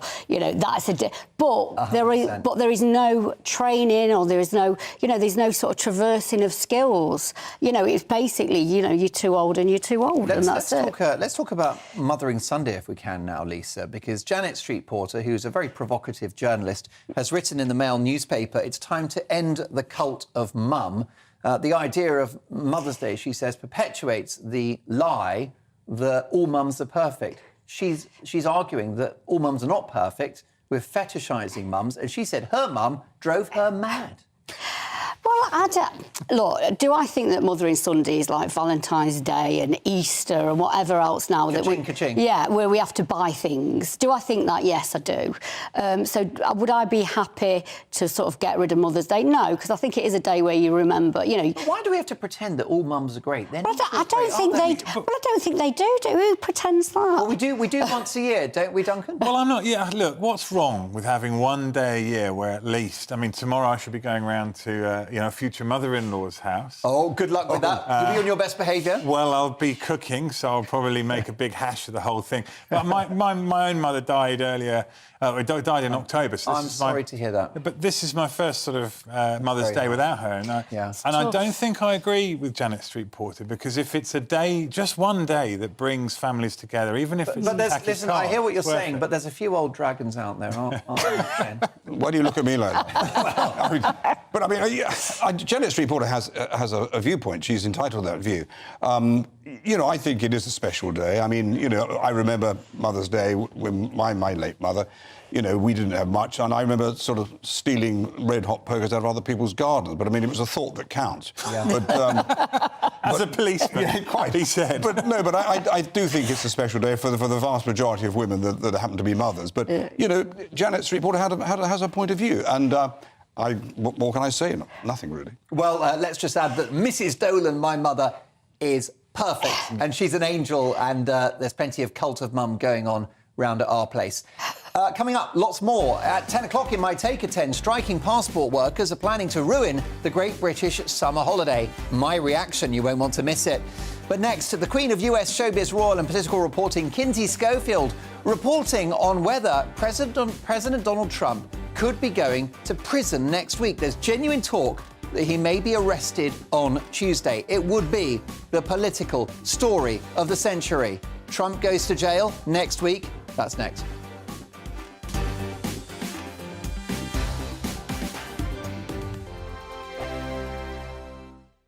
We are GB News, the People's Channel. And right across the United Kingdom. You can find us on Sky Channel 512, Virgin Media Channel 604, Freesat Channel 216. Freeview Channel 236. And YouView Channel 236. You can also take us with you on DAB Plus Radio. With the GB News app and at the website gbnews.uk. We're absolutely everywhere. Come join us on GB News, the People's Channel, Britain's news channel. Monday to Thursday, 9 p.m. till 11 p.m. Join me, Dan Wootton. I'll bring you the sharpest takes and hottest debates. Do you not believe in prison? I don't believe in prisons. I'm completely stunned. I guarantee you there'll be no spin, no bias, no censorship. I actually was personally quite offended by it. And no reason to go to bed. So I guess they've always been quite woke. That's Dan Wootton tonight on TV, radio and online. Monday to Thursday from 9 p.m. till 11 p.m. on GB News. The People's Channel, Britain's news channel. Hello, I'm Michelle Dewberry, and you can join me every weekday 6 till 7 on Jubes and Co. You're an inspiration to us all. Clip that bit up. Well, you are. That's my ringtone. My political ambitions are, those days are gone, I can tell you. She's only teasing. Go on. He's probably going to want to lay down now. I'll give him 2 minutes to have one. Let's respectfully disagree. That's what we like on Jubes and Co. Come and join us. GB News, the People's Channel. Michelle Dewberry, weekday evenings at 6 o'clock. I'm Simon Evans. Join me on GB News for Headliners at 11 p.m. What's the scoop? I'll be joined by 2 of the country's top comedians. That's right. As we take a look at tomorrow's newspapers tonight. We're going to get into trouble. If it's a big story, we'll be covering it. Spill some tea on him. There we go. But we'll also have some fun. I wouldn't stick up a bank. My father didn't love me. So anyway. Headliners every night from 11 on GB News, the People's Channel, Britain's news channel. It's all about family, being in people's living rooms, all the interaction and getting to know who our viewers and listeners are. When I was young, my dad used to say, "Nana, stop arguing." I wanted an outlet that would enable me to give my opinion.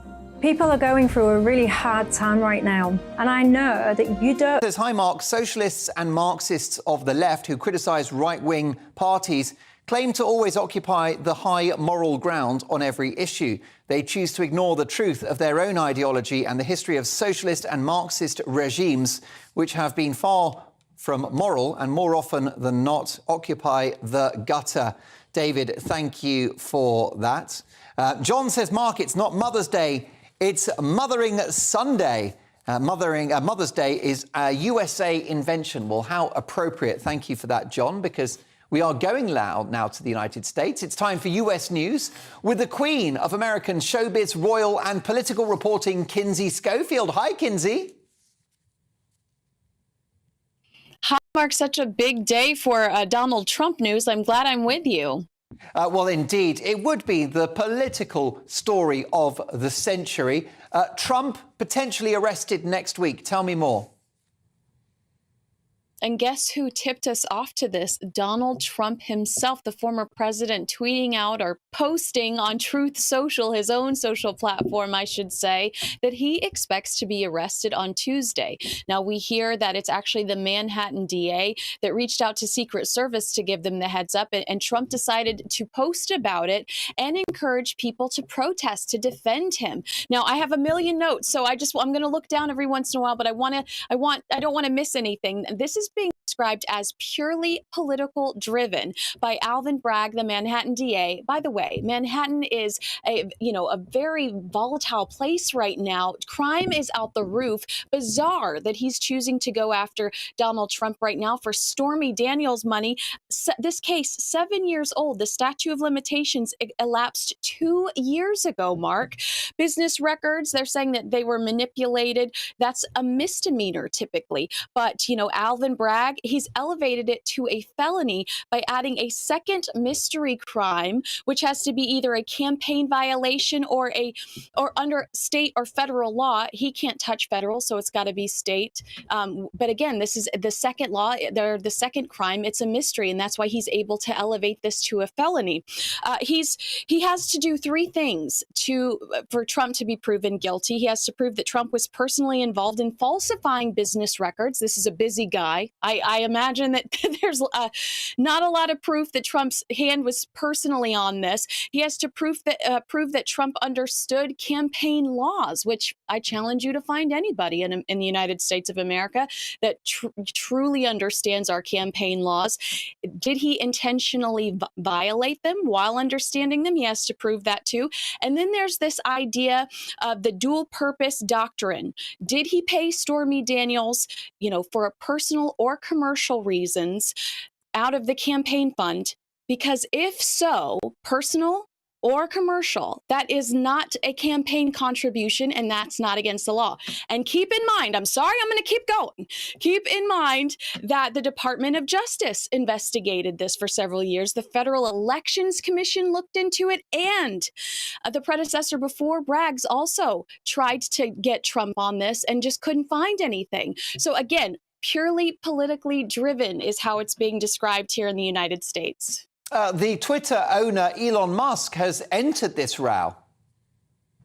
Oh, you bet. He says if this happens, Trump will be reelected in a landslide victory. Also, John Bolton, who quit on Trump while he was in the White House, was on CNN today and warned that this will make him a martyr. If they arrest him, if his fingerprints are taken, if there's a mugshot, the act will get him reelected. Guaranteed the act will get him reelected. I think I saw Meghan McCain say something very similar on the Daily Mail today.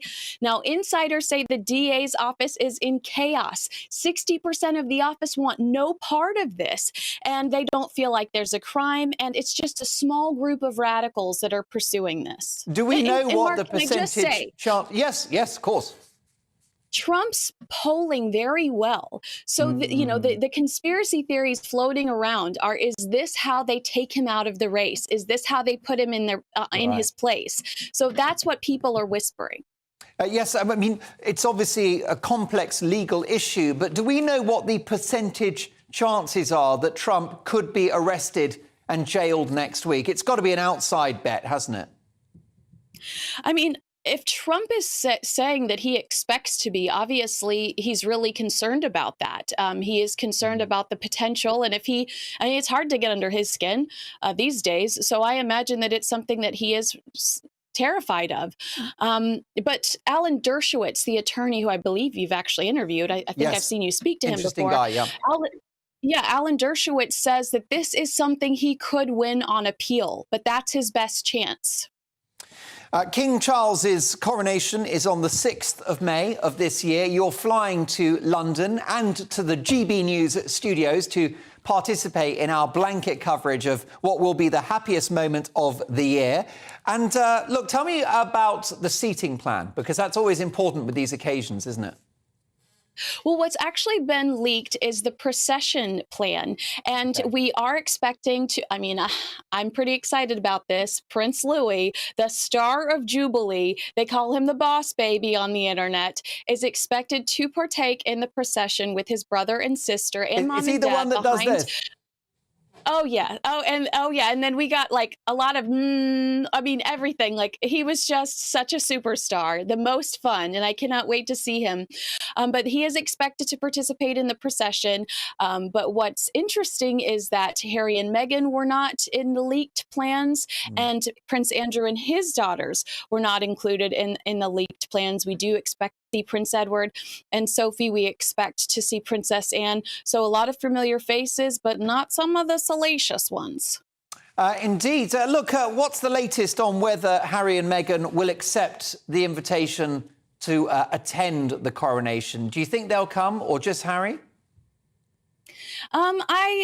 This is a debate that happens every single day. I think that at least Harry will come. It's all about the Benjamins with those two, and they've created a very lucrative lifestyle for themselves by associating themselves with Harry's family and by complaining about Harry's family, and they need more content. They've turned 17 months into 3 years of content, so they're running out of steam. They are indeed. Well, you never do that. Of course, Kinsey Schofield is the brilliant person behind the To Die For Daily podcast and website of the same name. And Kinsey returns in a week's time. Don't forget, Kinsey joining us in London for the coronation celebrations in May. Can't wait for that. We've got a busy hour to come. We've saved our best till last. In my Take at 10, striking passport workers are planning to ruin the Great British Summer Holiday. My reaction, you won't want to miss it.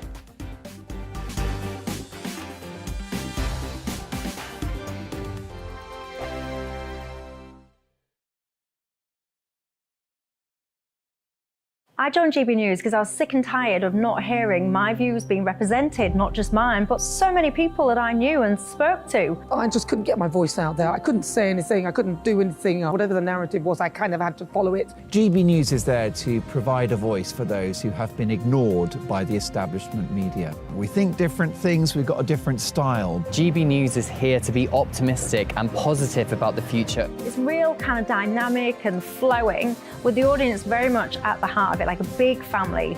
Here at GB News, we talk about the things that matter to you. Hearing the voices from right across our towns and cities, especially our towns. All sides of the argument represented with a heavy dose of opinion. We're on a mission here to make a difference. And the GB News family really is here for you, and whatever time of day you can watch or listen. Britain's watching. Britain's watching. We're proud to be GB News. The People's Channel. Britain's news channel. Westminster is going around in ever-decreasing circles, followed by the media. Britain is broken. How on earth did we get into this mess? But more importantly, how do we get out of it? Join me at 7 p.m, Mondays to Thursdays on Farage, here on GB News. We will have open, rational debate. We've got to work out how Britain moves forward from this. Join us here on GB News, the People's Channel. Britain is watching. You've probably seen politicians interviewed 1,000 times, but we do it differently. We find out who they really are, we don't shout, we chat, and hopefully we bring a bit of light, not just heat. Did you know Kate Moss? Apparently. Do you have a pair of jeans or a pair of jeans? No, of course I don't. What would I do with them? My friends are like, oh my God, what's she doing now? Join me every Sunday at 6 for Gloria Meets, only on GB News, the People's Channel, Britain's news channel. I'm Jacob Rees-Mogg, the Member of Parliament for North East Somerset and a former government minister. For years, I've walked the corridors of power in both Westminster and the City of London. I campaigned in the largest democratic vote in our island story. I know this country has so much to be proud of. We need to have the arguments, the discussions on how we make it better. The wisdom of the nation is in its people. Vox Populi, Vox Dei. That's why I'm joining the People's Channel. Join me Monday to Thursday at 8 p.m. on GB News, Britain's news channel. I'm Mark White. As GB News Home and Security Editor, I cover those key issues that are so important to you. Our authorities, our communities doing all they can to combat violent crime. With the public services under unbearable strain, why are we still failing to control our borders? Defence, the first priority of any government, has been continually hollowed out. Can we trust our politicians to protect the armed forces? Join me, Mark White, on GB News.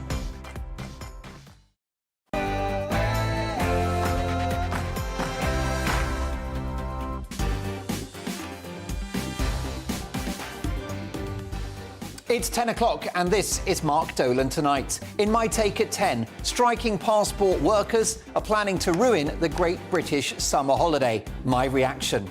We'll have tomorrow's Sunday papers right through until 11 with the brilliant journalist Ross Clark and my fantastic panel. Lots to get through, but it's the Great British Summer Holiday next after the headlines with Tatiana Sanchez.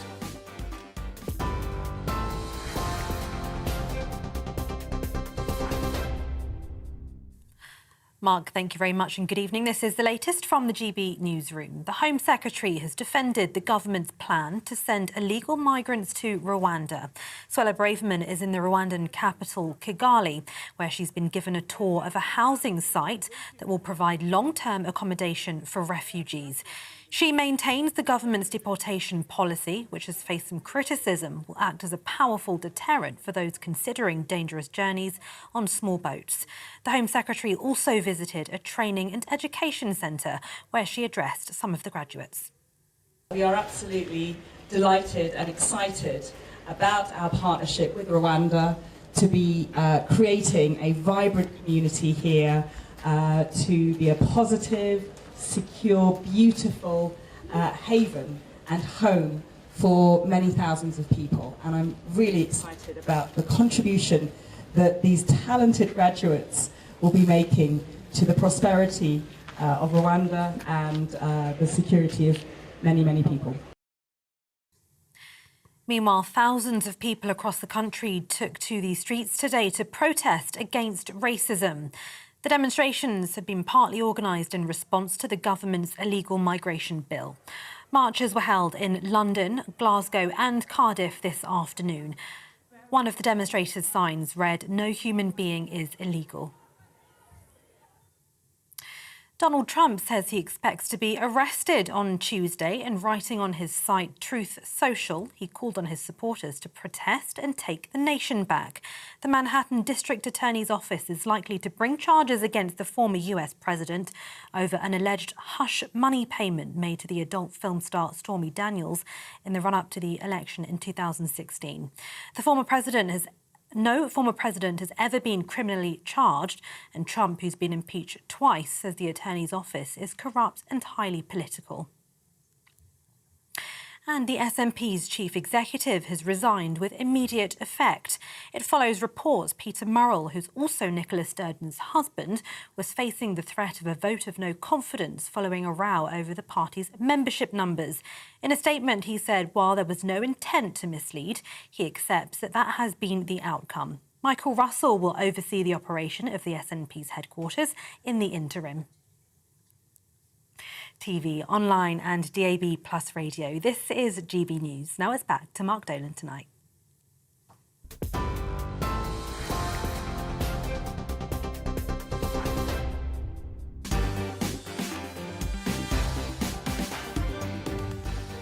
Tatiana was my brilliant producer back in the day. Now she is the brilliant voice of news on Mark Dolan Tonight. She returns at 11.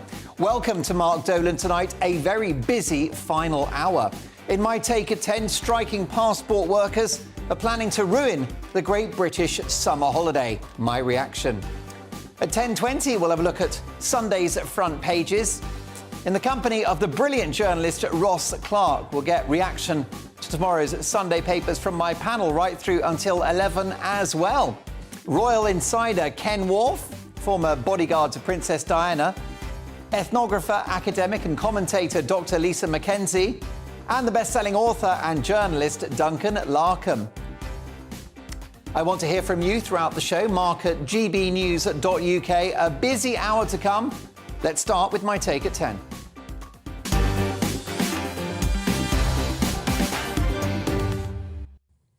We're not going on a summer holiday. Not for the first time, vindictive, cruel unions are to leverage disruption, human suffering and economic damage to get their way. Junior doctors going on strike has seen hundreds of thousands of so-called non-urgent appointments cancelled, all in the name of a better deal. Nurses and ambulance drivers going on strike has sent an already creaking health system to the brink. And don't forget the cruel timing of the RMT's industrial action over Christmas, even though the leader of said union, Mick Lynch, tried to claim that somehow it wasn't the Christmas period, thus demonstrating his detachment from reality and his distant relationship with the facts. And it's now a passport to hell for thousands of Brits as passport office workers threaten to down tools at the busiest time of the year, the spring. That's when people are renewing their documents for the summer break.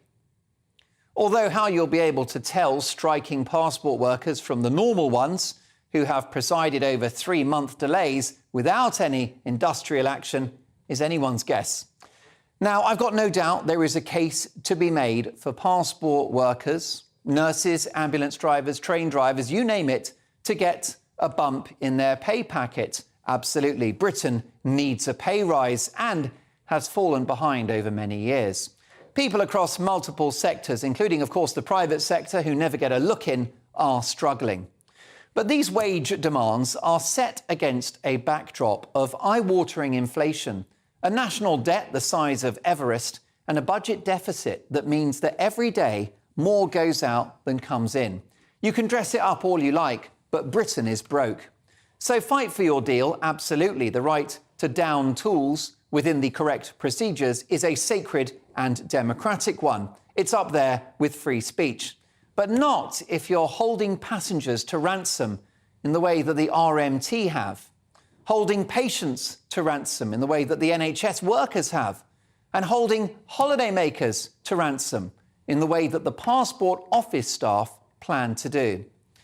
We are at the tail end of a hellish 3-year pandemic in which people weren't even allowed to go to the end of their street, let alone Ibiza. And now, with even those idiots at the WHO calling an end to the pandemic this year, our first summer of freedom in which we can hop on a plane and see the world will likely be cancelled for thousands of Brits. This country needs a holiday, and I wish these heartless unions would give all of us a break.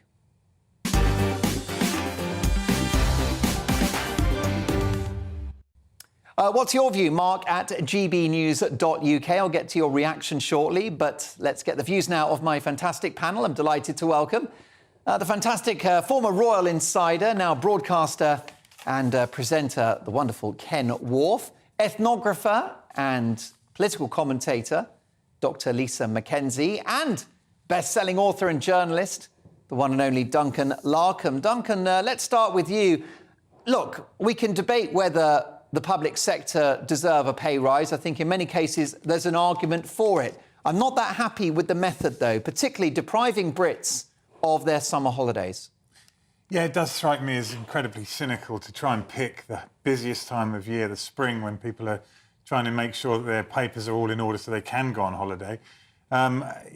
If you want to strike successfully, I think you do need to take the public with you, and it's that public pressure that ultimately will probably get you the pay rises that you're almost certainly entitled to. So once again, I think this is a news that I think is just going to cause chaos around the country, and probably in so doing, people will not want to support strikers when they may have very good reasons to be on strike in the first place. Lisa Mackenzie, the cause may be a noble one. The method is cruel. April, May, the Passport Office receive upwards of 250,000 applications a week. So this is deliberately designed to cause disruption and to deprive families of a break that in many cases they've been waiting 3 years for. Well, you could look at it like that, but you could also look at it as if you were going to go on strike. And remember, the people who are going on strike are losing their pay for that. It's the last thing that you do. Going on strike is the last thing that you do. You know, you don't do that easily. You don't lose your pay. Everyone says that going on strike is the last resort, except the whole bloody country's on strike at the moment. Doesn't sound like a last resort to me. But I think one of the things that's happened is over the last, 10, perhaps even 15 years, is every area that the state controls is in a mess. The BBC, our public transport, the NHS. Education. Education. It's in a mess. So it's hardly surprising that when cost of living is really squeezing people, that they're kind of saying to the government, if you work for the government, come on, we've had enough, sort this out. And I think that if you go on strike and no one notices, then the only people that are going to lose is you, that are going on strike. I do think that people who work are civil servants. For the last 15 years, I think they've had a lot to put up with. And the government at any one point can negotiate, but they don't seem that willing to negotiate. Ken, I just think this policy is cruel. It will impact families who in many cases have been waiting 3 years to travel abroad, possibly to meet family members in far-flung locations. Well, no, you're probably right, Mark, but I think that, you've already said there, we had the nurses, the ambulance, the junior doctors, and I don't think it will come as any surprise to a vast majority of people that what happens next.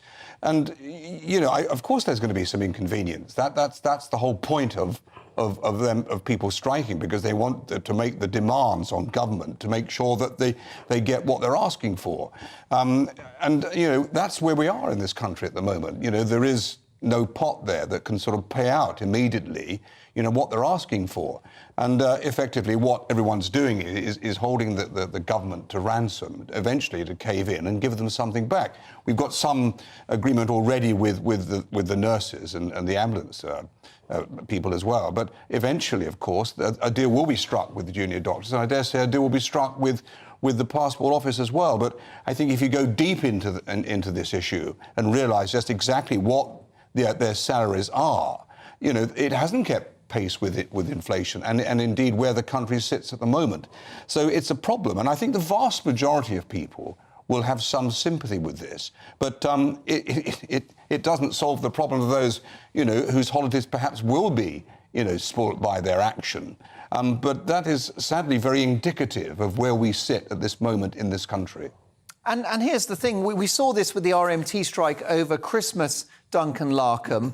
At that time, Brits were desperate to meet up with family members over the Christmas season. You're a Brit, you've been a top journalist at the Sun newspaper and elsewhere for many years. Just give me a sense of how important the Great British Summer Holiday is to the people of this country. Well, it's of course, it's one of the most important things in the year. It's vital that people have a time to themselves and have a break and take the family away. And so to be given the news that perhaps it's either going to involve them having to jump through all kinds of hoops just to get the right paperwork sorted in time. I mean, I personally go on holiday to Devon, so in a way, I suppose I'm immune from it, unless I want to try and go there by train. Or if I need an ambulance when I am actually there. But no, the strikes are seeping through, and it's always the same story. It's always the members of the public who have to suffer in order to build that momentum for those that are on strike to actually get what they're demanding. And I think people see through it. People see how cynical this is in many cases. And here's the thing, Lisa, the public sector have got the government by the balls. Meanwhile, the private sector don't get a look in. It seems unfair. It strikes me as unequal. Yeah, but I mean, there is evidence out there which shows that the public sector pay has sort of fallen, whereas private sector pay is rising even slightly. Sure, but what about the employment terms of being in the public sector? It's harder to get fired. It's a job for life in many cases. You say gold-plated pensions, which the private sector normally don't have. Well, you say that, but actually, that's not the case, especially at places like passport offices that are mostly run now by sort of short-term contract people and also agency. A lot of public sector places now use a lot of agency work. So you think that's what happens in the public sector, but actually that's not the case. I work in universities. Universities are now run with short contracts, 0 hours. And if you think about universities being run like that, at the passport office it's the same, in the NHS it's the same. Our public sectors over the last 15 years have been definitely run down. It's up to us what we want. Do we want a good public sector, or do we want the shambles that we've got? And I think the people that work in the public sector are trying to highlight that. Do you support the passport office staff and their proposed industrial action? Is it a price worth paying for them to get a better deal? Let me know. Mark at gbnews.uk. We'll debate that shortly, plus some extraordinary stories in tomorrow's papers. That's next.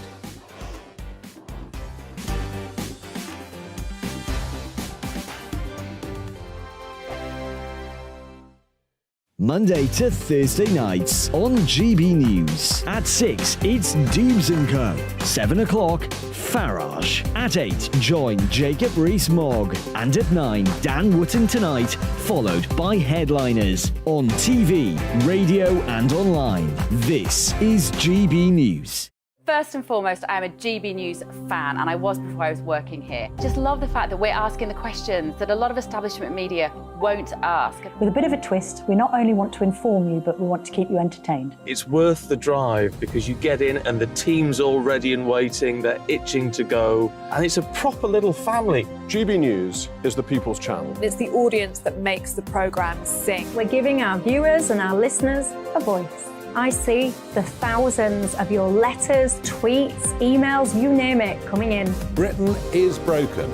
How on earth did we get into this mess? But more importantly, how do we get out of it? The establishment had their chance. Now we're here to represent you. It's time for something different. It's time for GB News. I'm very patriotic. I believe in Britain. Our best days lie ahead. Britain's watching. Britain's watching. Join us here on GB News. The People's Channel. Britain's news channel. Join me, Patrick Christie's Monday to Friday, 3 till 6. We tackle the day's news agenda like you've never seen before. It's high tempo, high octane, the most controversial topics and the best guests. You will not be able to take your eyes and ears off it. I'm not afraid to ask the questions that you really want answered. 3 till 6 p.m, Monday to Friday on GB News, the People's Channel, Britain's news channel. GB News has its own late-night paper preview show, Headliners, where comedians take you through the next day's top news stories. You don't have to bother reading the newspaper, we've got it covered for you. Headliners, every night at 11 p.m, and repeated every morning at 5 a.m. We won't send you to sleep like some of the other paper review shows out there. GB News, the People's Channel, Britain's news channel. Join me, Camilla Tominey, on Sunday mornings from 9:30, taking the politicians to task and breaking out of SW1 to see how their decisions are affecting you across the UK. Bursting the Westminster bubble every Sunday morning, only on GB News, the People's Channel. Britain's watching. I'm Michael Portillo. Join me on GB News on a Sunday morning for topical discussion, debate, arts and culture, and sometimes even ethical dilemmas. I don't always agree with you, Michael. Michael Portillo, Sundays on GB News, the People's Channel, Britain's news channel. I'm Andrew Doyle. Join me at 7 o'clock every Sunday night for Free Speech Nation, the show where I tackle the week's biggest stories in politics and current affairs with the help of my 2 comedian panellists and a variety of special guests. Free Speech Nation, Sunday nights from 7 on GB News, the People's Channel, Britain's news channel. Welcome back to Mark Dolan tonight, and we've got tomorrow's papers. Abby, where shall we start? OK, let's go to the Sunday Express. And, well, it's a big story. You'll have heard about it during the news bulletins. And they lead with the following headline. First Rwanda asylum flights this summer. The Home Secretary vows to close loopholes on trips to this safe country. Now, this is a special report from Steph Spiro in Rwanda for the Express. Suella Braverman is confident the first flight carrying migrants from the UK to Rwanda will take off by summer. The Home Secretary today witnessed preparations firsthand as the African nation gears up to take in thousands who enter Britain in small boats. She said she was confident that legal loopholes will be sealed off, bringing a halt to endless courtroom battles over deportation orders. And here's a chap that hasn't been in the news for a while. It's Gary Lineker. Do you know Gary Lineker? He's a former footballer and I believe presents a show on the BBC about football. Grinning Gary Lineker walks back into work and a row. The Sunday Times, damage to women's trust in police will last generations, Chief Constable says. Also in the Sunday Times, John Lewis eyes biggest shake-up in its 150 years. Struggling high street institution could end 100% staff ownership to raise £2 billion. We'll be discussing that later in the hour with my panel. Has Britain fallen out of love with John Lewis? Lots of stories to get through there, plenty of material, lots of red meat. Who better than the excellent freelance journalist? He writes for The Telegraph, The Mail, The Spectator. He's got more gigs than I have. It is Ross Clark. Hi, Ross. Good evening, Mark. Ross, great to have you on the show. And, well, a very, very important story in the Sunday Express. First Rwanda asylum flights this summer. And many people consider the government's Rwanda plan, which is to process asylum applications overseas, as unworkable and illegal. But Suella Braverman, the Home Secretary, is committing to this policy and digging her heels in. Yes, and so the lawyers will be digging their heels in as well. I mean, the reason these flights haven't got off the ground at the moment is not because of Rwanda, it's not because of the UK government, it's because our policy, the government's policy, has been challenged in the courts under human rights law, and that has held up the flights. The other issue is the sort of complete mismatch, I guess, between the numbers of people who've been arriving in Britain in small boats, and the government which says it wants to process them offshore, and the numbers which appear of people which appear to be involved in the Rwanda scheme. I mean, Rwanda, as I understand it, has, perhaps agreed to take a couple of hundred people, maybe several hundred, but we've got many thousands arriving in small boats in Britain. You wonder, well, what's going to happen? We can't send them all to Rwanda. It's the government doesn't seem to have an arrangement with Rwanda which would enable it to send the full numbers anyway. I mean, I suppose it's hoping on the idea that by threatening to send people to Rwanda, it will stop the boats, and therefore there will be fewer people to send there. But does remain this a big issue. Well, what happens if it doesn't stop the boats, and we do still have many thousands of people turning up on our shores? What happens then?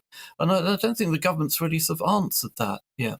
No, I mean, for your years of journalistic experience, do you sense that the Rwanda policy is politics? Is it window dressing, or does it have substance, do you think? I think there is quite a lot of politics in this, and whether the government really intends to spend many thousands of people to Rwanda, I think is quite doubtful. There's also the issue, really, of it's a very high-profile policy, isn't it? Let's have this offshore processing. But I mean, the real problems with the asylum system is firstly the speed at which these asylum claims are made. Is this sort of glacial speed and this huge backlog we have. And secondly, it is a failure to deport people when they have failed to, when their asylum cases have failed. And it seems to me those are the two real big issues, neither of which are really solved by doing a deal with Rwanda to send migrants there. Look, I think you're absolutely right. We're not going to be sending tens of thousands of people to Rwanda anytime soon. But I just wonder whether it's a bit more than window shopping. It's a statement of intent. It's messaging from the government that now this Prime Minister, this Home Secretary has a zero-tolerance attitude to illegal immigration into this country. They're going to throw the kitchen sink at it. That Rwanda is not the silver bullet, but it's part of a nexus of policies that send a message to the British people that we will stop the boats.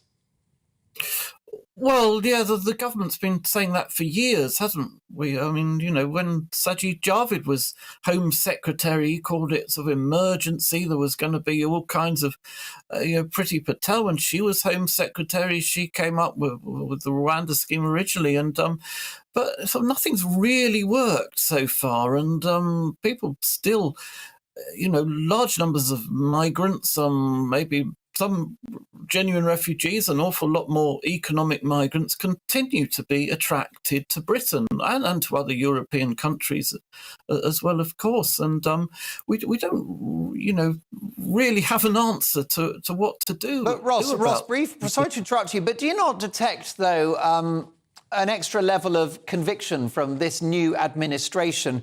Rishi Sunak's not a stupid man. He's put his name to those five pacts, those five promises, one of which is stop the boats. If he's not seen to be making progress on this issue by the next election, he is toast. So he will want to deliver to a certain extent.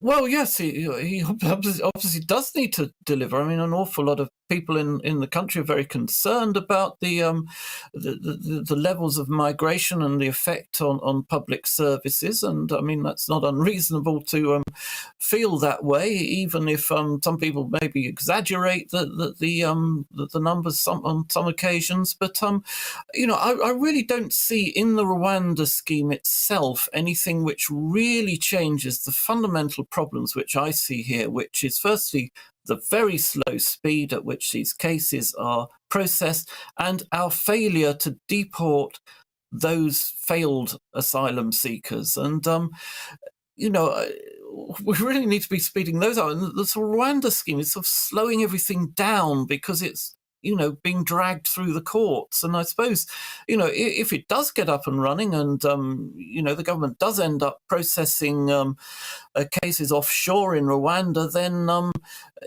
maybe people say, well, the speed doesn't matter so much. But at the moment, the Home Office, border agency, they have this incredibly low rate of productivity when it comes to processing these claims. And it's not always easy, of course, because if people have destroyed their papers, they come from country, they claim to come from one country and they probably come from another country, it's very extremely difficult to sort out who is genuine and who is not genuine. But that seems to me the key to solving this problem is speeding up that process. And Rwanda scheme, I think, is a bit of a sideshow, a bit of a circus. It whips up a lot of feeling.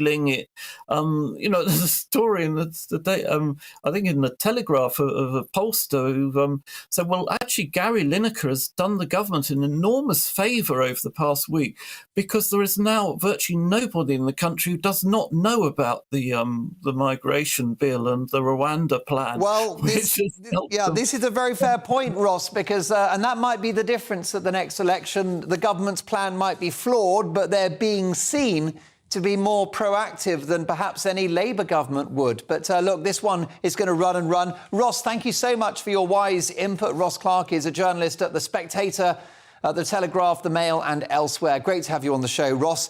Next up, more from the Sunday papers with full panel reaction. And what a panel, don't go anywhere.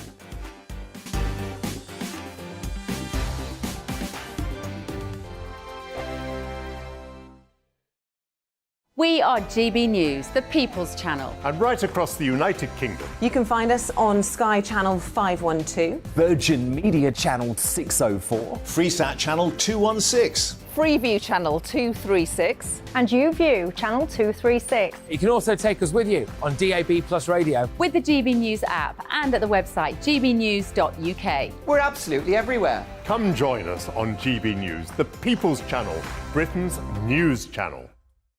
Monday to Thursday, 9 p.m. till 11 p.m. Join me, Dan Wootton. I'll bring you the sharpest takes and hottest debates. Do you not believe in prison? I don't believe in prison. I'm completely stunned. I guarantee you there'll be no spin, no bias, no censorship. I actually was personally quite offended by it.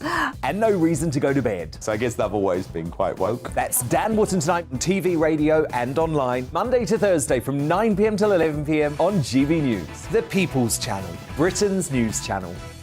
Hello, I'm Michelle Dewberry, and you can join me every weekday 6 till 7 on Jubes and Kerr. You're an inspiration to us all. Clip that bit off. Well, you are. That's my ringtone. My political ambitions those days are gone, I can tell you. She's only teasing. Go on. He's probably going to want to lay down now. I'll give him 2 minutes to have one. Let's respectfully disagree. That's what we like on Jubes and Kerr. Come and join us. GB News, the People's Channel. Michelle Dewberry, weekday evenings at 6 o'clock. I'm Simon Evans. Join me on GB News for Headliners at 11 p.m. What's the scoop? I'll be joined by two of the country's top comedians. That's right. As we take a look at tomorrow's newspapers tonight. We're going to get into trouble. If it's a big story, we'll be covering it. Spill some tea on him. There we go. But we'll also have some fun. I wouldn't stick up a bank.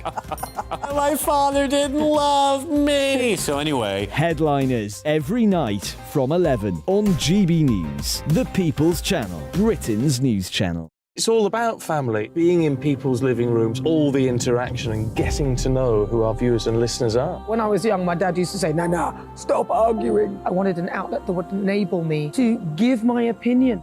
People are going through a really hard time right now, and I know that you don't feel like you're being listened to by the establishment. I came to GB News because it's the People's Channel, and I want the audience to have their say on the events of the day. We're dynamic. We do something different. Democracy shows that the wisdom of the nation is in its people.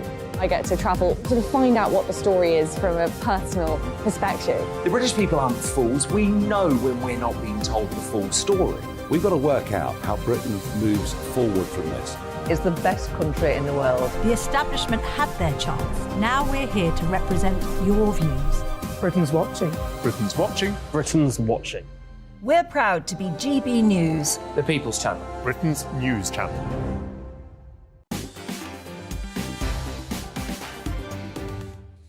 OK, it's time now for this.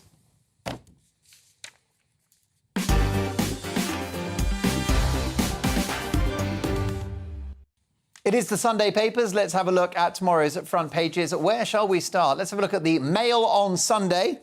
Suella, I will send boat migrants to Rwanda by summer. Home Secretary brushes off Lineker's storm as she flies to Africa to seal the deportation deal. Also, smiling Lily's date with DiCaprio Powell. This is the star of Downton Abbey, who seems to have got ensconced with some of the Hollywood heartthrobs. The Sunday Telegraph is next. Migrant flights to Rwanda by summer. Home Secretary's deal with African state aims to shut loopholes that block removals. Also, Trump predicts arrest and calls for protests. Bombshell dossier will clear Boris Johnson over parties. There's a story from Camilla Turner in the Sunday Telegraph.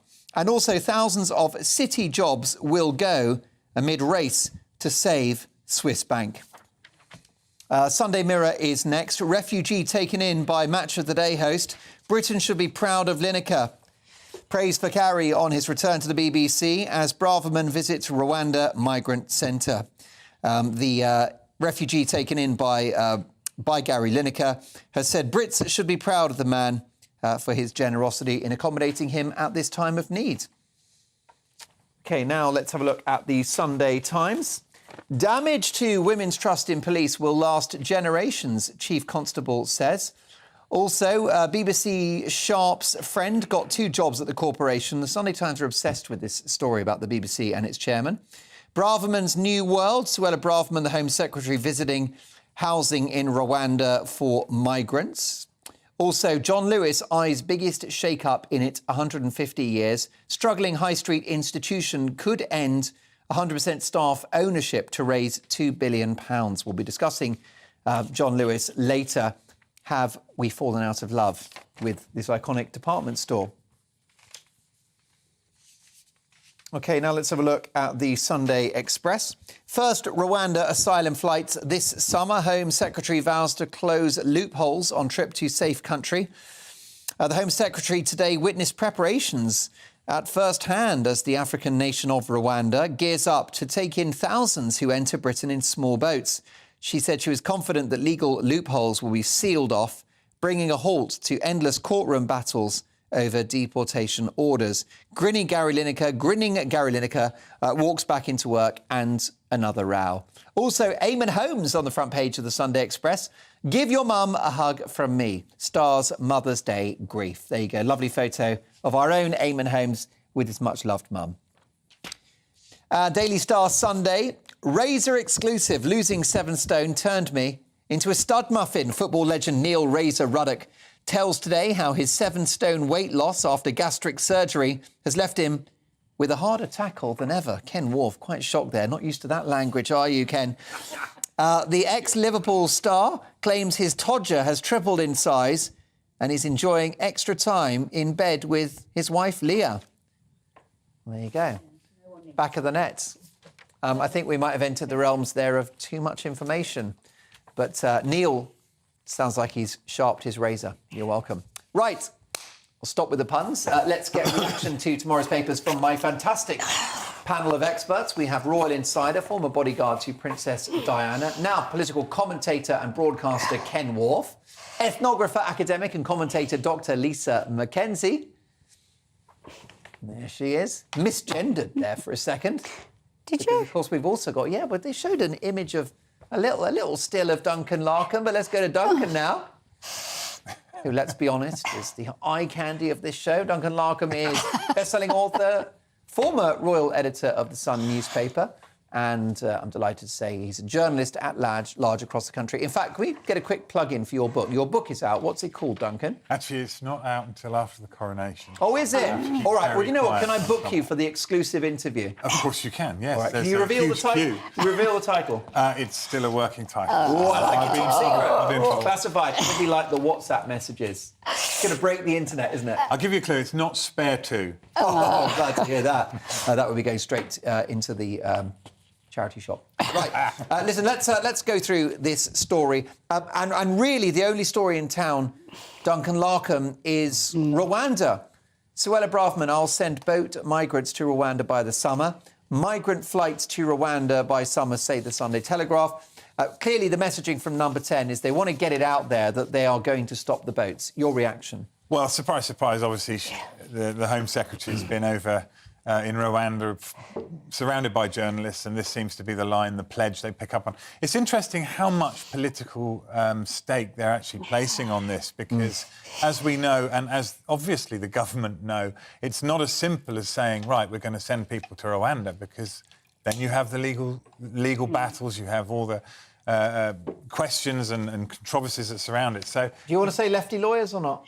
Not language you would use. Well, they're lawyers and they're working. It's what lawyers do. I mean, actually, as a young journalist, I spent a lot of time in Calais covering this same crisis, and that was back in 2000, and when they had Songat, the big processing centre there. And, successive governments have tried to come up with a solution. The Rwanda one is still on the table, as we know now very much. Political stake. There's an election next year, and this is an issue which the government will have to be able to turn round to prospective voters and say, look what we've done. We have tried to solve this problem. Yes, Ken Wharf, the last election was won on 3 words, get Brexit done. Could the next one be one on stop the boats? Well, you mentioned there, Mark, about get Brexit done. I mean, part of the problem here is how are we dealing with the transfer of these people that arrive in France, desperate to get into this country. And, my view is we really needed the support of a full European community as part of Brexit to actually help us with this problem. But, of course, we're not getting that help, really. Well, you say that, but we didn't do brilliantly when we were in either, did we? Well, no, but I do think that it's not helping the case of this country, and or indeed the immigrants themselves, the migrants, because, we're not working together. There's been some movement recently with Sunak's visit to meet Macron, and so that's helpful. But, what worries me is that it sounds like a good idea. Practically, Rwanda's not across the channel. It's in Africa. It's a long way away. We're now coming onto a period of the spring and the summer where we can expect, these journeys, these migrants to quadruple. Yeah. So, how do we do that? We know what happened at Manston. We know what happened to all these other sites where they're not being processed. I'm aware of just how almost inhumane some of these places are where these people are being housed. Right. And this is not being addressed. So are we saying here, well, look, we just get rid of them? Once in Rwanda, they are free really to sort of try again. And these people are desperate. And we're not dealing with the problem. Can you say that they're desperate, given the fact I think that a lot of them summer, a third of those crossings were from Albanians? Well, Albania, not a war-torn country. No, I agree with that. And some would argue that they're coming from France, which is a safe destination. No, but dealing with the Albanians, I think, that case has been well covered and well researched. And resolved to a degree. And resolved to a degree. But, you can't really sort of swallow everybody else up in that case. I think it is a difficult problem. And some people are desperate, absolutely. Yeah. Some people are, but it's a question of the proportion and the manner by which we accommodate them, Lisa. I think the government is playing Russian roulette with this. I don't think this is a smart move at all, constantly putting this, illegal immigration, migrants, because what I'm sure the government does know, but I don't know if everyone is aware now, that the boats are in every community all over the country now, in hotels. So the hotel policy means that in places, mostly deindustrialised places, mostly the poorest places, there are now hotels with migrants and with people in them.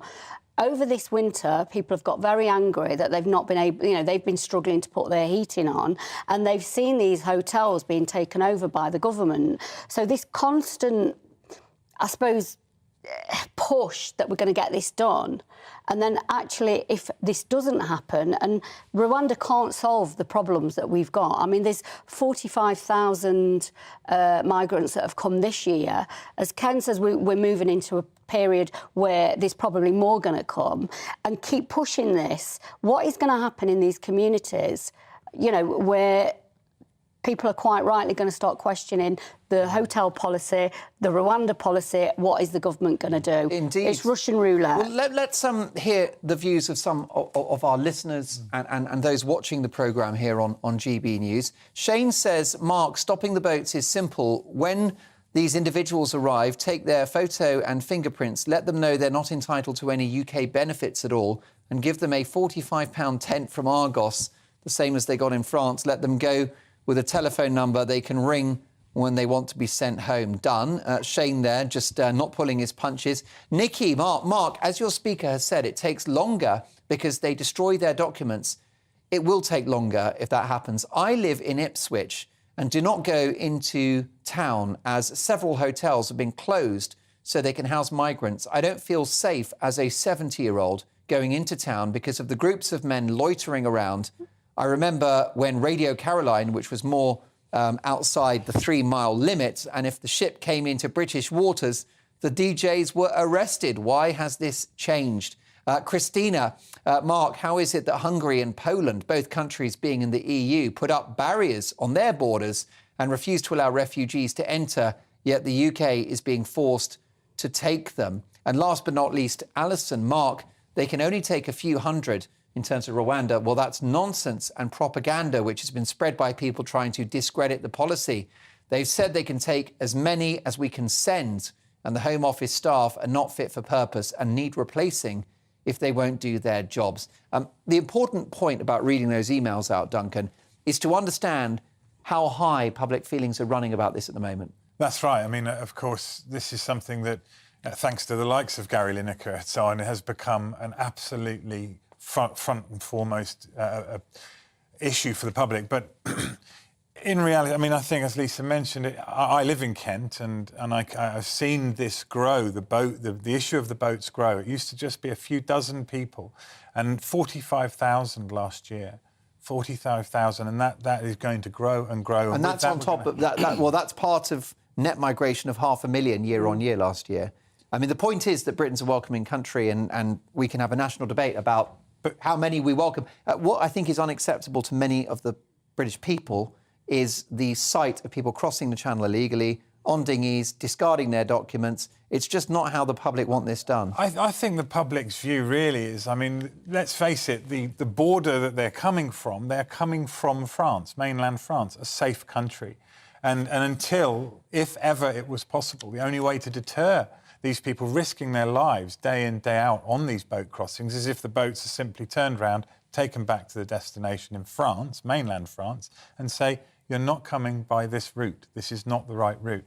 And that simply, that's a political hot potato that they have not been able to solve, whether inside or outside. Is this a heartless conversation? Because, you know, Ken just said that earlier, that these people are desperate. And I pushed back a bit in relation to Albanians. But actually, anybody that gets onto one of these perilous vessels to cross the Channel, which is the busiest shipping lane in the world, I guess by definition, they are all desperate.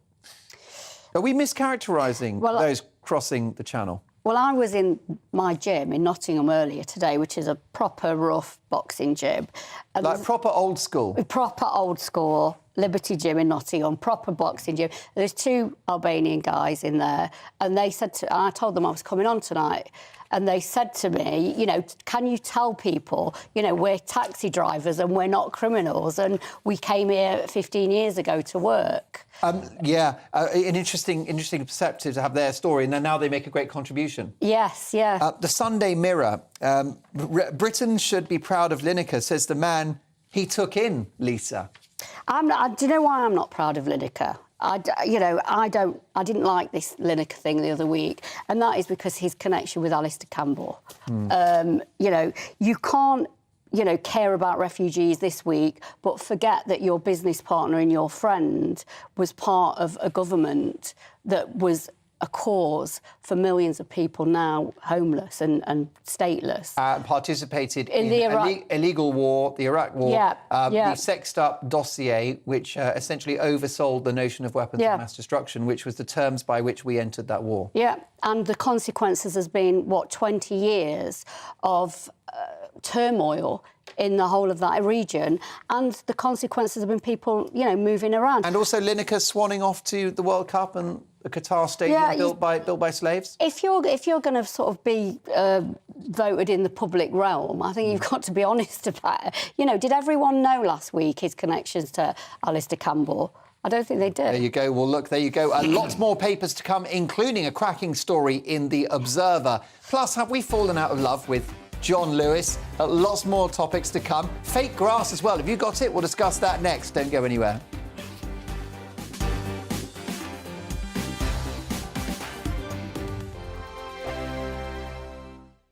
I joined GB News because I was sick and tired of not hearing my views being represented, not just mine, but so many people that I knew and spoke to. I just couldn't get my voice out there. I couldn't say anything. I couldn't do anything. Whatever the narrative was, I kind of had to follow it. GB News is there to provide a voice for those who have been ignored by the establishment media. We think different things, we've got a different style. GB News is here to be optimistic and positive about the future. It's real kind of dynamic and flowing, with the audience very much at the heart of it, like a big family. Here at GB News, we talk about the things that matter to you. Hearing the voices from right across our towns and cities, especially our towns. All sides of the argument represented with a heavy dose of opinion. We're on a mission here to make a difference. And the GB News family really is here for you, and whatever time of day you can watch or listen. Britain's watching. Britain's watching. We're proud to be GB News. The People's Channel. Britain's news channel. Westminster is going around in ever-decreasing circles, followed by the media. Britain is broken. How on earth did we get into this mess? But more importantly, how do we get out of it? Join me at 7 p.m, Mondays to Thursdays on Farage, here on GB News. We will have open, rational debate. We've got to work out how Britain moves forward from this. Join us here on GB News, the People's Channel. Britain is watching. You've probably seen politicians interviewed 1,000 times, but we do it differently. We find out who they really are, we don't shout, we chat, and hopefully we bring a bit of light, not just heat. Did you know Kate Moss? Apparently. Do you have a pair of jeans or a pair of jeans? No, of course I don't. What would I do with them? My friends are like, oh my God, what's she doing now? Join me every Sunday at 6 for Gloria Meets, only on GB News, the People's Channel, Britain's news channel. I'm Jacob Rees-Mogg, the Member of Parliament for North East Somerset and a former government minister. For years, I've walked the corridors of power in both Westminster and the City of London. I campaigned in the largest democratic vote in our island story. I know this country has so much to be proud of. We need to have the arguments, the discussions on how we make it better. The wisdom of the nation is in its people. Vox Populi, Vox Dei. That's why I'm joining the People's Channel. Join me Monday to Thursday at 8 p.m. on GB News, Britain's news channel. I'm Mark White. As GB News Home and Security Editor, I cover those key issues that are so important to you. Our authorities, our communities doing all they can to combat violent crime. With the public services under unbearable strain, why are we still failing to control our borders? Defence, the first priority of any government, has been continually hollowed out. Can we trust our politicians to protect the armed forces? Join me, Mark White, on GB News.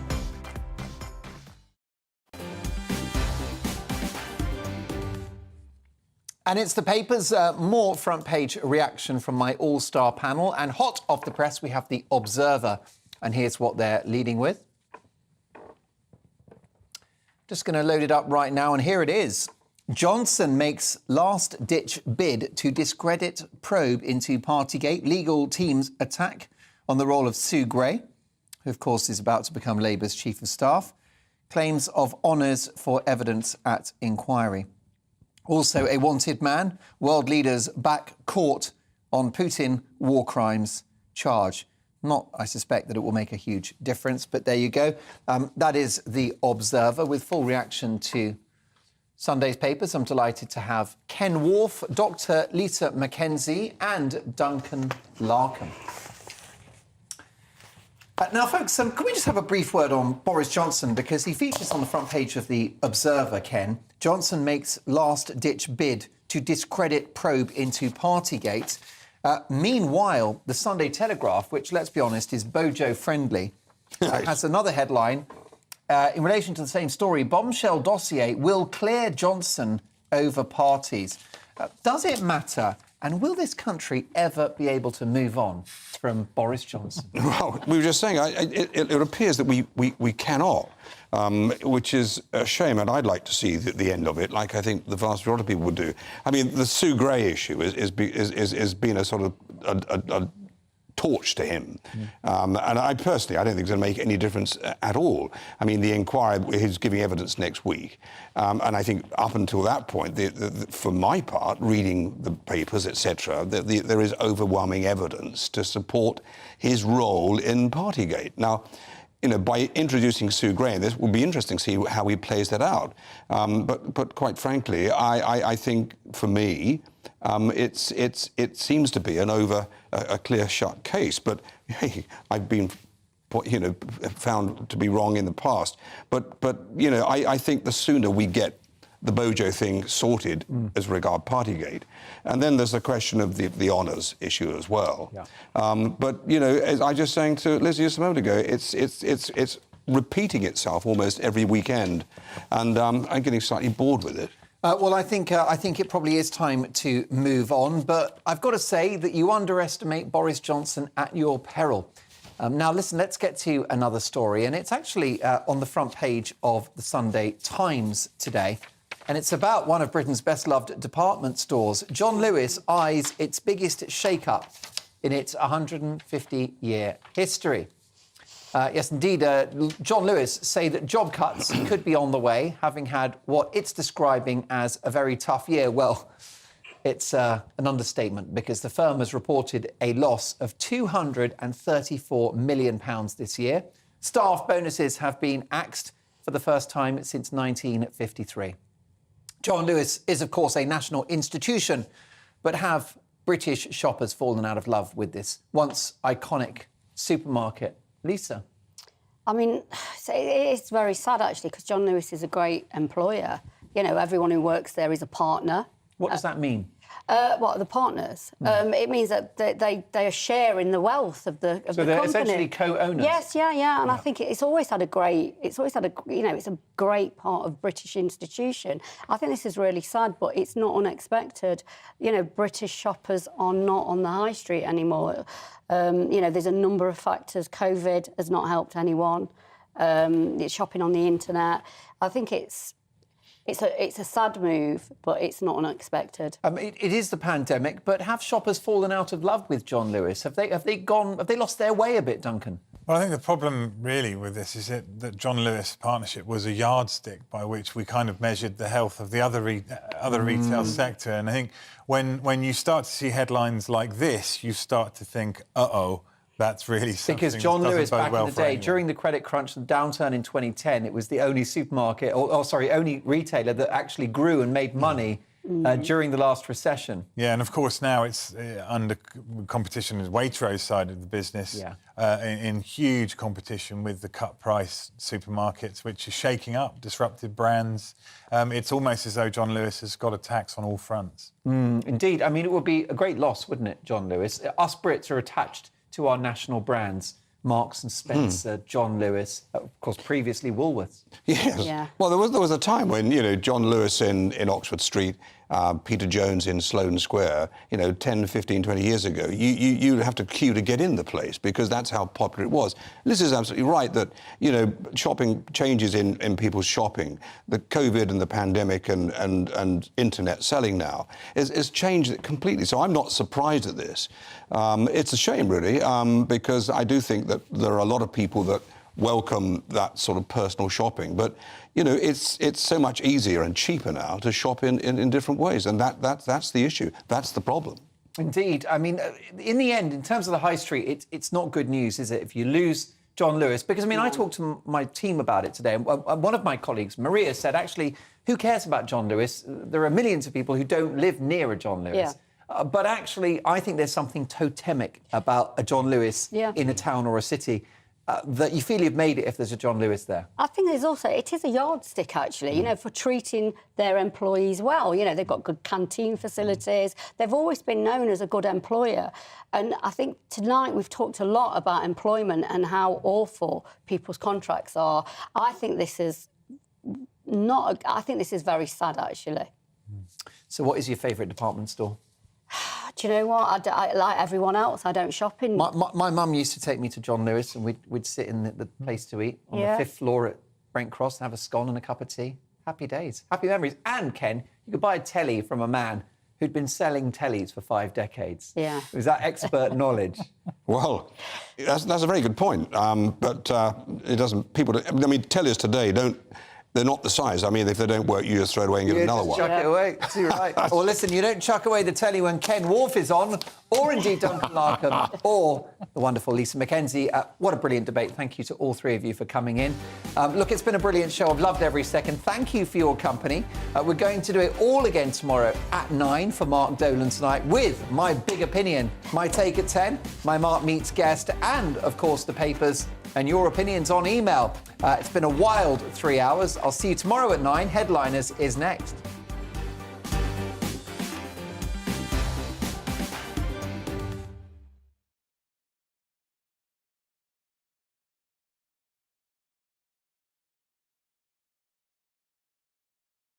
Monday to Thursday nights on GB News. At 6, it's Dubes & Co. 7 o'clock, Farage. At 8, join Jacob Rees-Mogg. And at 9, Dan Wootton Tonight, followed by Headliners. On TV, radio and online. This is GB News.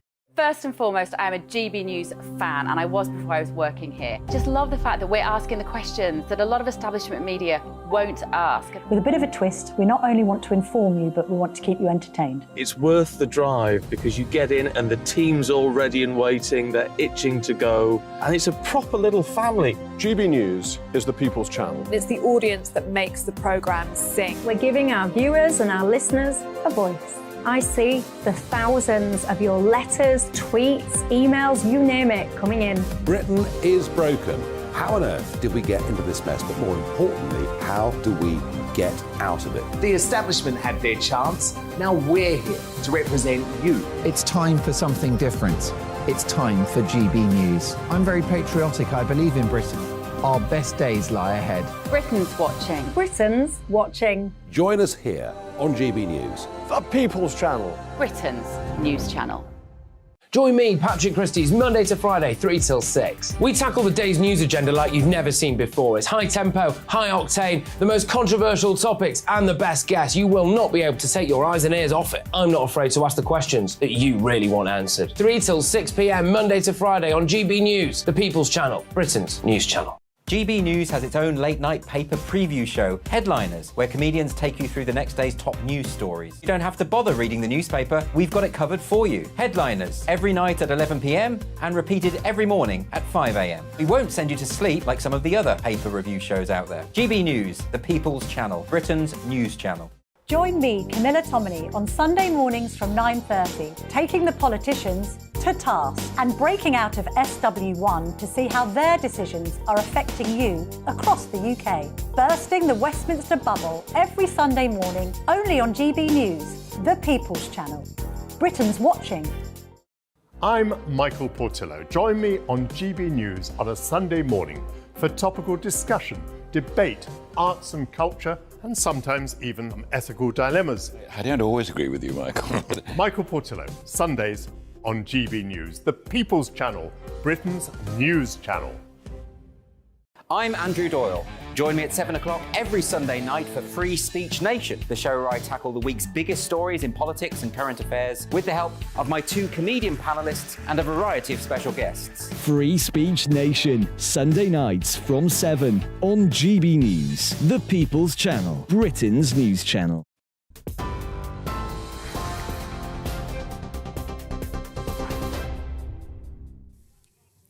Good evening, I'm Tatiana Sanchez with your latest headlines from the GB Newsroom. Some breaking news in the last half an hour. The first asylum seekers could be flown from the UK to Rwanda by the summer. That's according to a Home Office source. Suella Braverman has said there's every possibility the government can move quickly on the matter.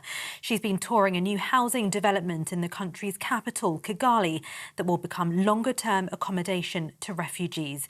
She's warned the government could still leave the European Court of Human Rights if it cannot move forward with the plan to tackle the small boats crisis. Now, due to legal challenges since the partnership was announced in April last year, no asylum seeker flights have left the UK for Rwanda. But the Home Secretary says rapid progress is being made. Progress is being made rapidly, and I'm really confident on the back of the progress that I've seen here in Kigali that we will be able to operationalise this world-leading agreement very, very soon. The big point here is that there will be a package of high-quality humanitarian support for people who will be relocated to Rwanda. That, combined with our robust new laws,